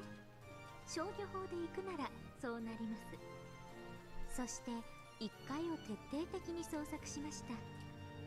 結果は？いいえ、お父様の姿を見つけることはできなかったわ。繰り返します。金蔵さんはどこにいたんですか、夏日さん。では2階に隠れていたのでしょう。お父様が隠れている場所を私が知るわけないでしょう。本当にそうでしょうか。夏日さんは金蔵さんがどこに隠れていたのか、本当は奥様が、親方様がどこに隠れていたのかご存知？そんなバカな。そんなことあるはずありません。Both Shannon and Cannon knew that Kinzo was already dead, so they didn't have a clue how Erica would use a phantom of a person who didn't exist to corner Natsuhi. 屋敷以外の場所に金蔵はいない。3階に金蔵はいない。地下に金蔵はいない。1階に金蔵はいない。以上から金蔵が存在しうる余地の検討は2階だけとなるわ。赤き真実を認めるわ。夏日、金蔵は2階のどこかにいるはず。まだどこに隠れてるか教えてくれないの？何度聞かれても答えられないものは答えられません。エリカ、それでは端から順に2階の全てを捜索していきなさい。全ての手がかりを絶対に見落とさず、いかなる隠し扉も隠し部屋も看破できる探偵権限で。This is honestly painful to sit through. This pretty much reminds me of those corrupted courts that put an innocent man in jail. はい、我が主。夏日さんって結構頭悪い方ですよね。Fuck you! まだ話の落としどころ見えないんですか？余計なことは言わなくていいわ。さあエリカ、全員を引き連れて捜索を始めなさい。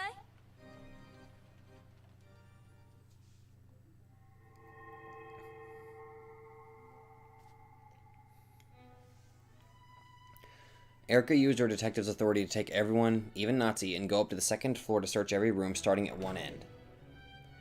Even for rooms that were thought to have nothing at all to do with this crime, Erica did not relax her search in the slightest.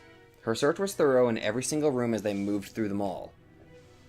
まだ金蔵さんはどこに隠れているか教えてくださらないのですか？いい加減になさい。私は知らないと何度口にすればいいのですか？夏日さん、このまま調べていってもきっと金蔵さんは見つかりませんよね。 Of course. Kinzo doesn't exist. No matter how long the search continues, it's just a waste of time.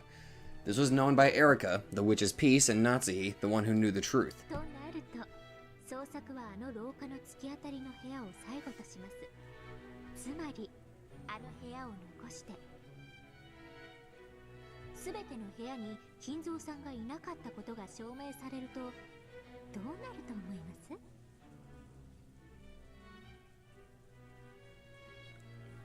He isn't on the third floor, the first floor, or the basement. And he isn't in any of the rooms on the second floor except the one at the end.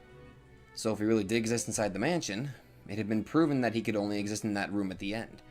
In other words, this was Hempel's Raven. Because it had been established with a living Kinzo that a living Kinzo couldn't exist anywhere except the final room at the end of the corridor, that it automatically meant that a living Kinzo existed in that final room. And that room at the end of the corridor was...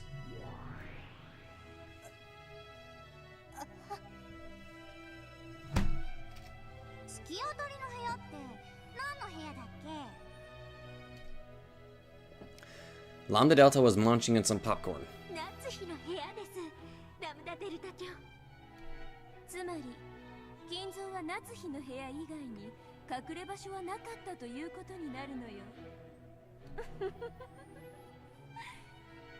赤で言う必要ある？もちろん。夏日の部屋を除くすべての場所に金蔵は存在しない。というわけで、残すところはこの部屋だけとなりました。以上により、この部屋以外に金蔵さんはいらっしゃらないことになりました。ここは私の部屋ではありませんか。私の部屋のどこにお父様がいると。 In a rage, Natsuhi unlocked the door to her room and pointed inside.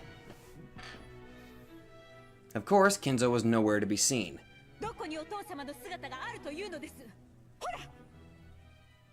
なるほど、いらっしゃられないようですね。私たちが来ることを察知して、また窓からお逃げにでもなったのでしょうか。 If Kinzo wasn't in this last room, it meant that he didn't exist anywhere. There was no living Kinzo outside the mansion. There was no living Kinzo inside the mansion. Therefore, no living Kinzo existed. However, Erika didn't make that argument. She had made that move herself, but she didn't make it checkmate. It was because Burn Castle didn't want to win by cornering Natsuhi with the red truth. She wanted to force Natsuhi to admit to a humiliating resignation. 私がこれまで捜索してきたのは金蔵さんの姿だけではありません。金蔵さんが24時から朝まで隠れていたことを示す痕跡です。そしてそれも存在しませんでした。つまり24時から朝までの間、金蔵はある一室にこもり続けたことになってて、そしてそれは夏日の部屋ということだわ。赤き真実によるチェックメイトがとうとう金蔵の幻という駒を夏日の部屋にまで追い詰めたということよ。ねえ夏日さん、つまりあなたは朝までこの部屋で金蔵さんとご一緒だったことになるわけです。それでもあなたは金蔵さんのことをご存じないとおっしゃられるのですか？私が赤き真実で認めるわ。24時から朝までの一晩、生きた金蔵は夏日の部屋を除く全ての場所に存在しない。その真実から夏日の部屋にしか存在しなかったと議論を進めることを許すわ。司法取引ねえ夏日、頭の悪いあなたでももうそろそろまずいと気づいてきたんじゃない？これが最後のチャンス。金蔵を犯人にしなさい。後宮家当主を犯罪者とし、自らの保身のために当主の栄光を自らの手で打ち壊してみせなさい。あなたがその勇気を見せたら、あなたを当主をかばうために濡れ衣をかぶろうとした悲劇のヒロインに筋書きを変えてあげるわ。お父様は無実です。お父様を犯罪者にすることなど私には断取引拒否いいわベル、やっちゃいなさい。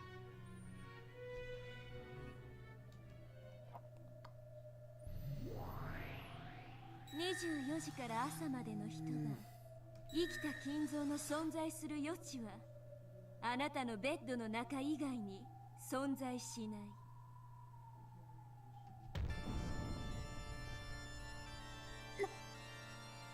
それはどういう意味ですか？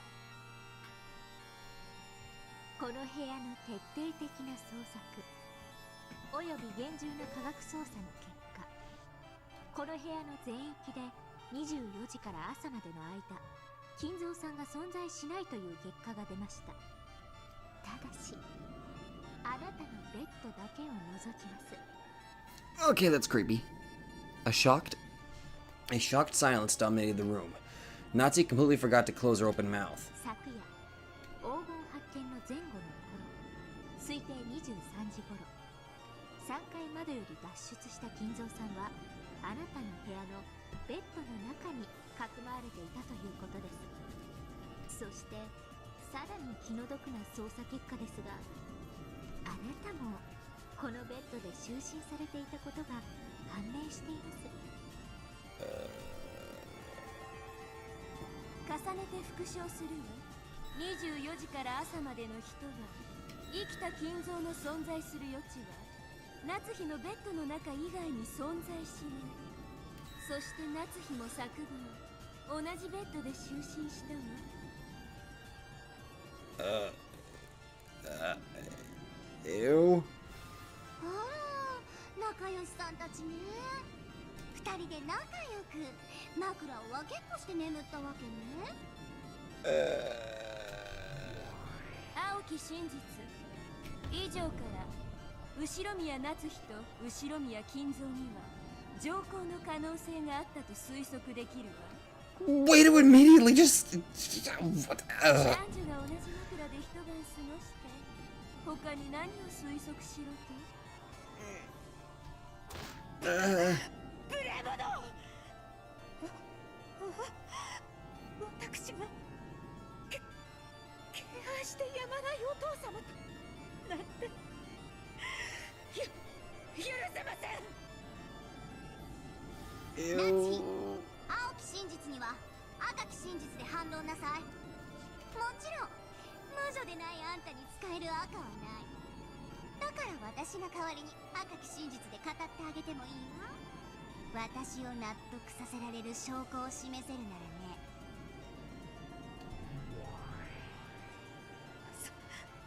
そんな証拠 あるわけがありません。私をどこまで愚弄するというのですか。Nazi tried to attack Erica, but Ava pinned her arms behind her back so she couldn't do anything. なんというおぞましいことでしょう。 Talking about you? ナチヒさんは後宮家に復讐するためにまず後宮家の全てを乗っ取ろうと企てたのです。そのためナチヒさんは体を武器に金蔵さんを籠絡したのです。そんなことはしません。私は自分の体を夫以外に許したことはただの一度もありません。否定されたい気持ちもわかりますが、あなたが金蔵さんと密会を重ねていたことはすでに複数の関係者からの証言で明らかです。 Good lord.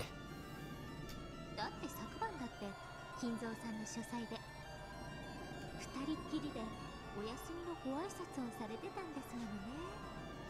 それどころか明らかな情報の功績の証言も複数得られています。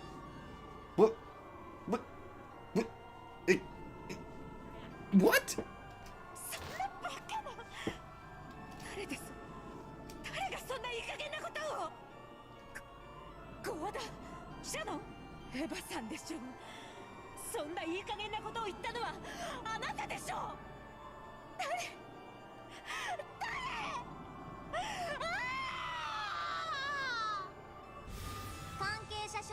受領したわ。これは致命的ね。 Good God! もう疑いようがないわ。ねえ夏日、もうあんたの名誉なんてこれっぽっちもないわけだけど、最悪のかけらを紡がれる前に最後にもう一度だけチャンスをあげるわ。金蔵はいませんでしたって言ってごらんなさい。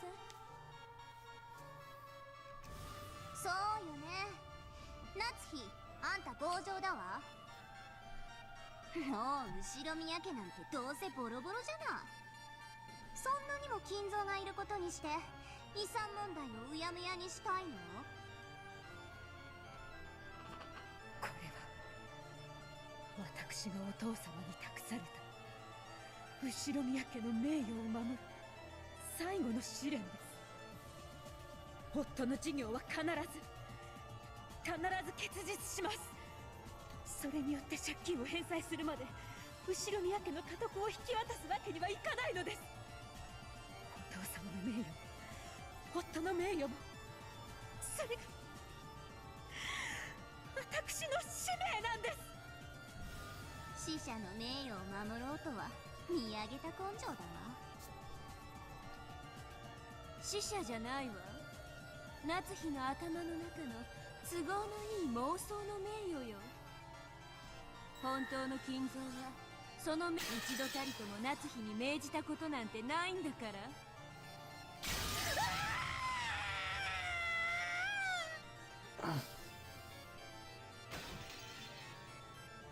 As Nazi screamed, she fell down to her hands and knees.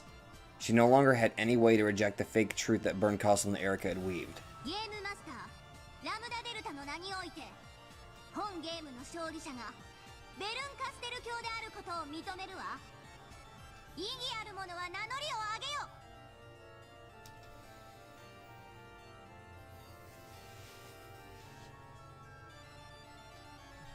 Of course, there were none. All of those who might have objected had been erased. 意義ある者なし。ベルン、あんたの勝ちよ。見事な勝ちっぷりだったわ。真相のかけらをあなたが紡ぎなさい。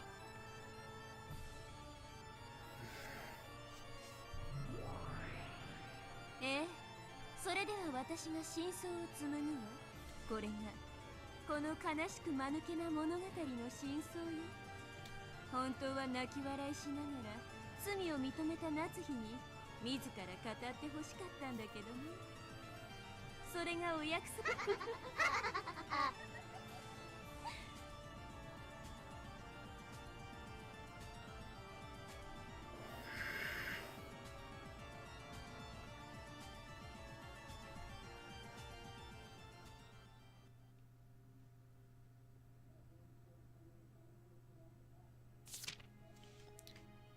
After being forced into a marriage she hadn't wanted, Natsu developed a grudge against the Ushidamiya family and was filled with a desire for revenge.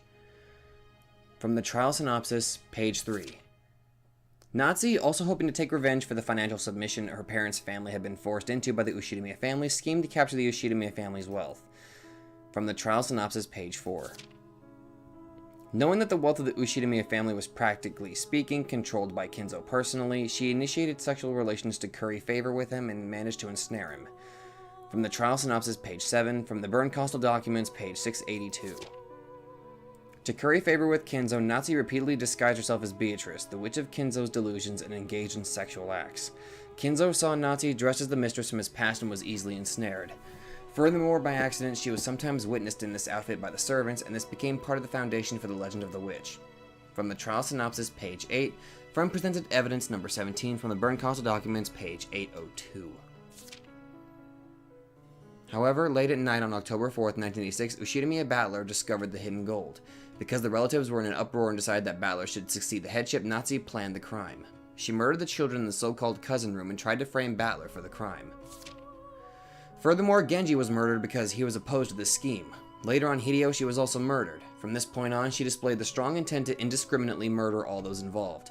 From the trial synopsis, page 27. From the supplemental materials, B, page 61. From the Bernkastel documents, page 1103. The following outlines are the details of the crime. midnight, October 4th, 1986, Natsu decided to commit the crime. Because Genji refused to assist her when she asked, she murdered him. She then murdered her husband Kraus in his own room. From the trial synopsis, page 40, from the supplemental materials, S, page 8, from the burn cost documents, page 1105, from the Great Court's internal documents, General Affairs, A09, number 9974. Afterwards, she went to the so-called cousin room on the second floor of the guest house, waited for Rosa to join the rest, and killed George, Jessica, Maria, and Rosa. She damaged the necks of those corpses. Afterwards, because there were people in the lounge on the first floor, she waited in an empty room on the second floor. She hid in this empty room until the people in the lounge dispersed and went to bed. From the trial synopsis, page 41, from supplemental materials, S, page 10, from the burn cost documents, page 1131, from the Great Court's internal documents, General Affairs, A09, number 9974. The people in the lounge dispersed just after 3 a.m. Natsu left the empty room and escaped from the guest house. She returned to her personal room where she met up with Kinzo, who had been hiding there. She stayed there until morning. Kinzo left the room early next morning and concealed himself somewhere near the guest house. From the trial synopsis, page 41, from supplemental materials, S, page 29, from the burn cost documents, page 1200, from the Great Court's internal documents, General Affairs, A09, number 9974. Afterwards, Kinzo saw his chance and carried off the corpses of the 6 victims one by one, hiding them. Unfortunately, these hidden corpses have not been found. From the trial synopsis, page 42, documents, page 37, from blah, blah, blah. Natsu, who had failed in her scheme to cast suspicion on Battler, changed her plan to include the murder of all present. From the trial synopsis, page 58, from supplemental materials T, page 19, from the burn cost documents, page 1348, from the Great Court's internal document, General Affairs, A09, number 9974. Predicting that one of those present would eventually want to take a rest in a private room, Natsu concealed herself inside a closet in one of the guest rooms. At 1 p.m., she murdered Hideyoshi after he entered that room. From the trial synopsis, page 61, page 626, blah, blah, blah, blah. From the time the others became aware of the incident to the time that they carried Hideyoshi's corpse out, Natsu once again concealed herself in the closet. Furthermore, as proof of this, a button from Natsu's clothes was found in the closet. Afterwards, she exited the closet and tried to return to her own room. However, Furuto Erika found and questioned her first, and she confessed to the crime. From the trial synopsis, page 63, from supplemental materials T, page 32, from presented evidence number 26, from the burn cost documents, page 1348, from the Lambda Delta line 7, from the Great Court's internal from the Great Court's internal documents, first subsection U99, number 0107, from the Great Court's official notices, number 01724434. Fuck. Great Court official notice number 01724434. Due to the result of illusion trial number 0147007982, midnight, October 5th, 1986, we announce that the following has been determined. That Ushidami Natsuhi did admit to her crime. For the 13 months following this announcement, related documents may be perused at the Great Court Legal Office's Document Management Office, first subsection. Great Court Deputy Chief, Head Inquisitor of Heresy, Delanor A. Knox.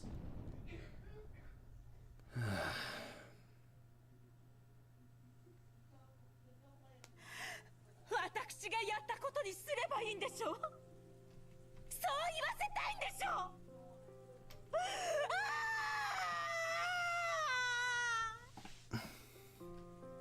As though she had given up and decided that it would be useless to try and talk her way out of this any longer, Natsu Obasan said that and screamed. It was a sad incident. I wanted to believe that despite the pitiable circumstances which led to her marriage into the Ushidamiya family, Natsu just might have been able to grasp a sliver of happiness together with Kraus Oji-san and Jessica.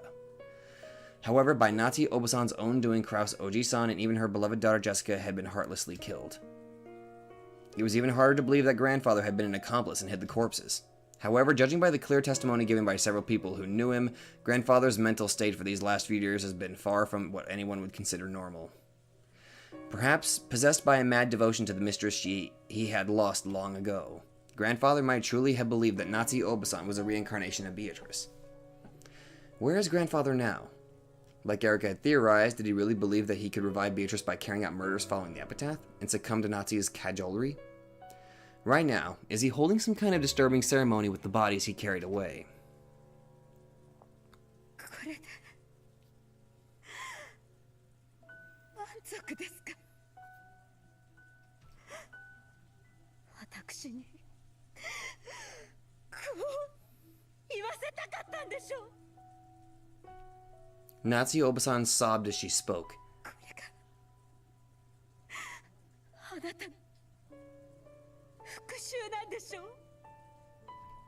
19年前の男。 This man from 19 years ago that Natsuki Obasan kept mentioning was supposedly someone who had caught her in some sort of trap. However, she had only mentioned that this man from 19 years ago existed, and she most certainly hadn't tried to explain what had happened 19 years ago. この中にあの男の手先が混じっているはずです。あの男はあなたたちの誰かを通じて今のこの私を嘲笑っているでしょう。なら伝えなさい。これで気は晴れましたか？19年間あなたを災難だ痛みと苦しみは少しは癒えましたか？ようやく私をここまで追い詰めたのはそれを認めさせたかったからですね。夏日さん、私たち以外に部外者は一切存在しません。意もしない人物がさも存在するように振る舞うなんて往生際の悪い芝居はやめてくださ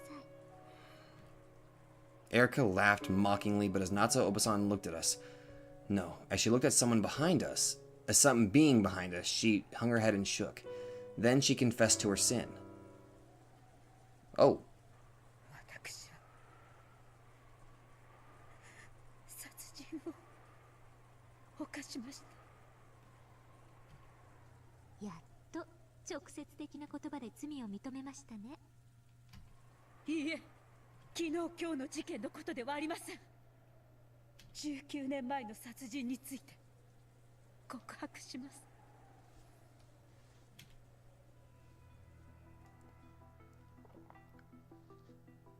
The adults all whispered together, wondering what this was about, because they had never heard about a murder case 19 years ago.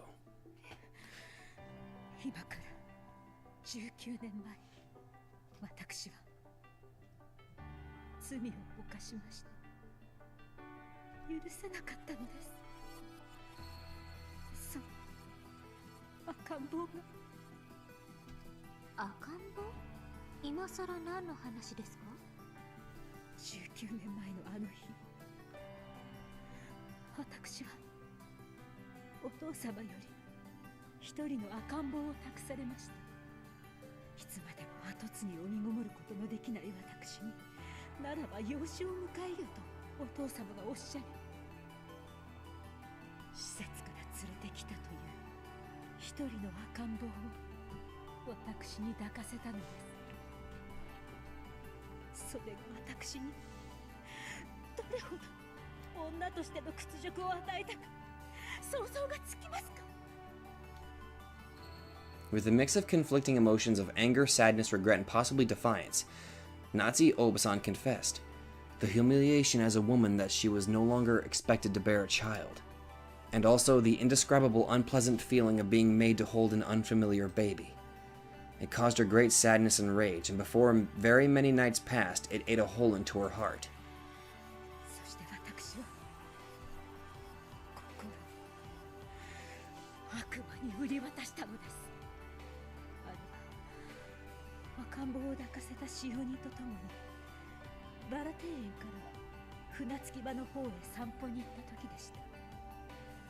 私は一人になりたかったのですが、赤ん坊を連れたその使用人の女は律儀に私の後について回りました。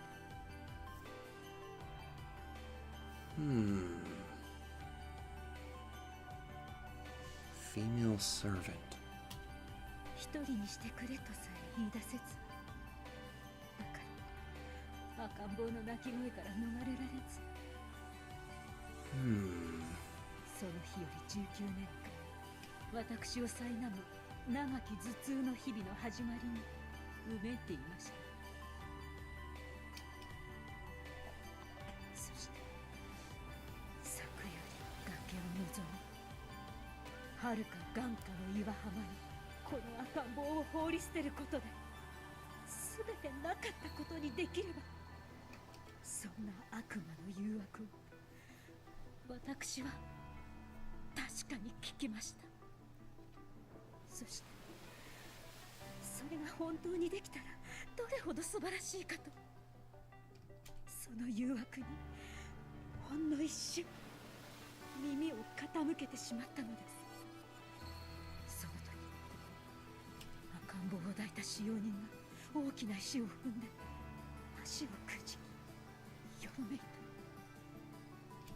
そして粗末な柵に寄りかかり、その時柵が大きくきしんだ気がした。私は危ないと言いながら肩をつかもうとしました。いえ、そんな曖昧な言い方はしません。懺悔します。告白します。私はあの時確かに危ないと言いながらその使用人の肩を両手でどんと強く押し飛ばしたのです。粗末な柵は根元から折れ、使用人とその手に抱かれた赤ん坊と一緒に眼下の岩浜へ転落していきました。その瞬間のことを鮮明に覚えているのに、なのになぜか曖昧でとても不思議な気持ちだったのを覚えています。転落したというより、まるで何もない宙に二人が音もなく飲み込まれて消えたようにさえ感じたのです。だから私は二人が岩浜に落下した音さえ聞いています。いえ、きっと聞いているのです。でも消えたと思い込みたかったから、その聞いた音をきっと記憶から消し去ってしまったので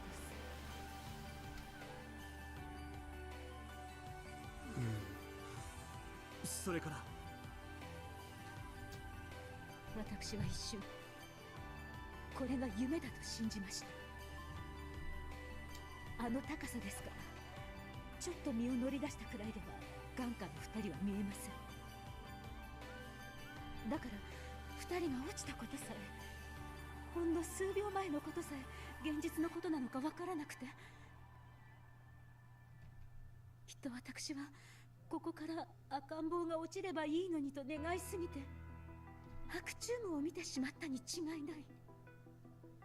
そう自らに思い込ませ、足早にバラ庭園に戻り、赤ん坊は使用人に任せ、私は一人ここで休んでいたことにしました。そしてお父様に赤ん坊はどうしたのかと問われ、任せた使用人の姿が見えないと。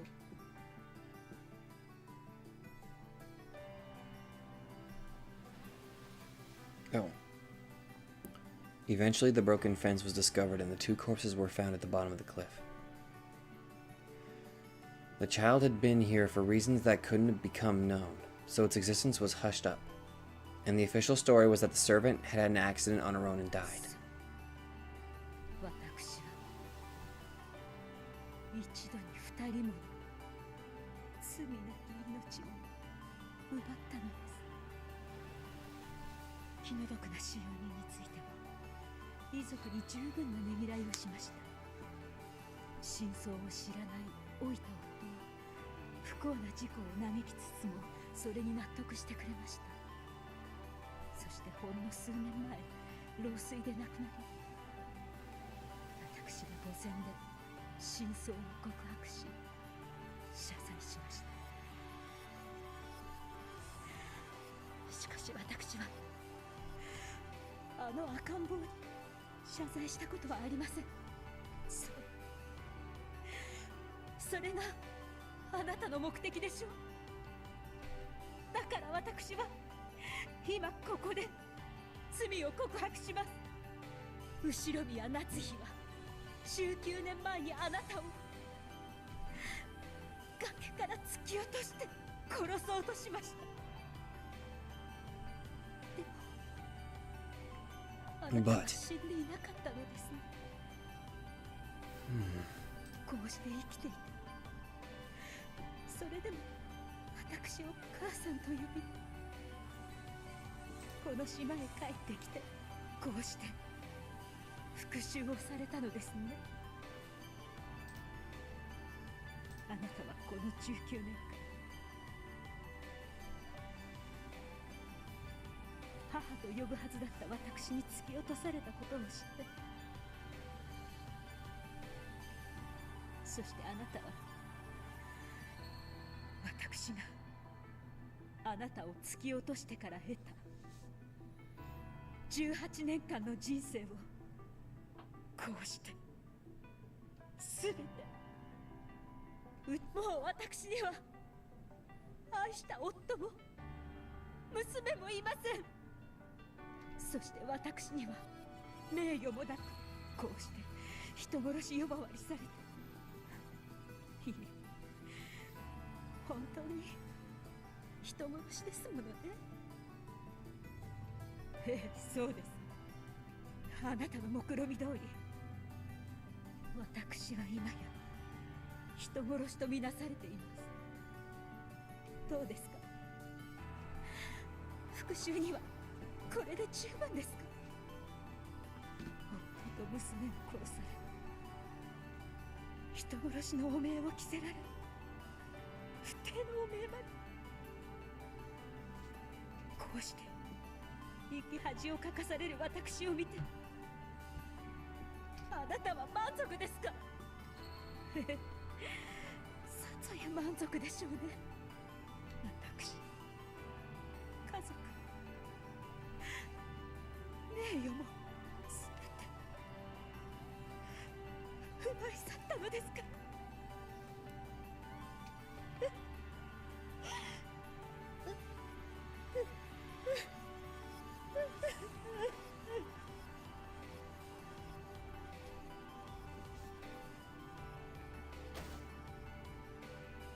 この後に及んでまだ濡れ衣だと言い張るんですか？まったく、あなたは本当に往生際の悪い。聞こえていますか？19年前の呪われた赤ん坊、これで満足ですか？あなたは私から全てを奪いました。まだ何か足りないというのですか？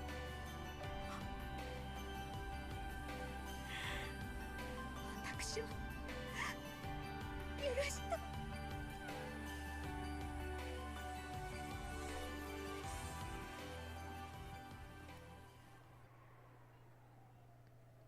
ダメだな。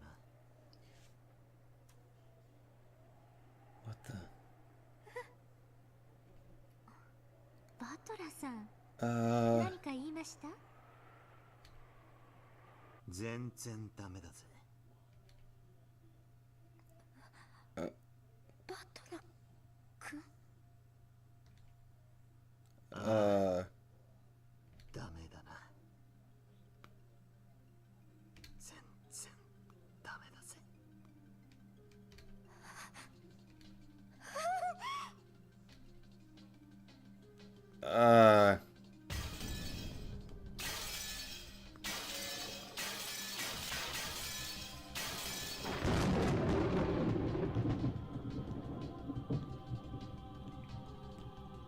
Damn.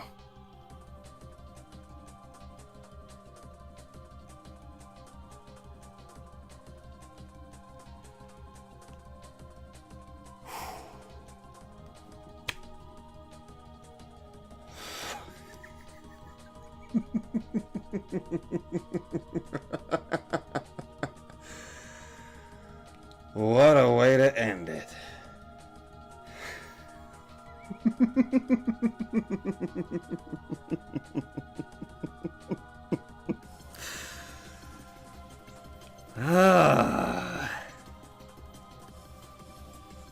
And this is why I like Umineko.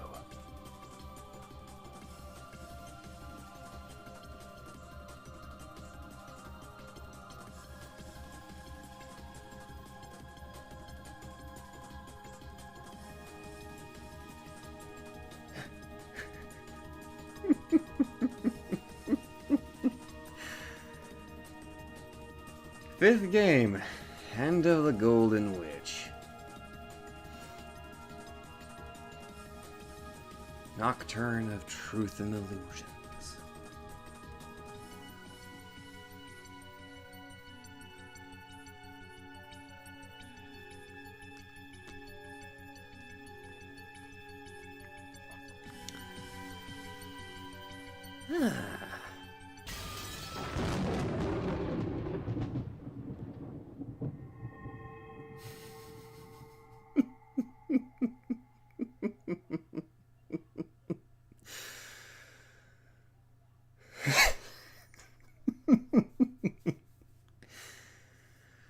Well, this is going to be fun whenever I actually get started on this.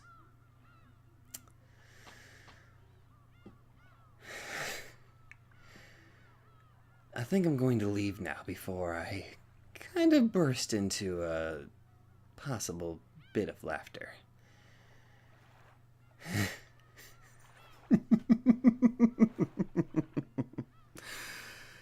Thank you guys so much for watching, and I will see you guys in the next video.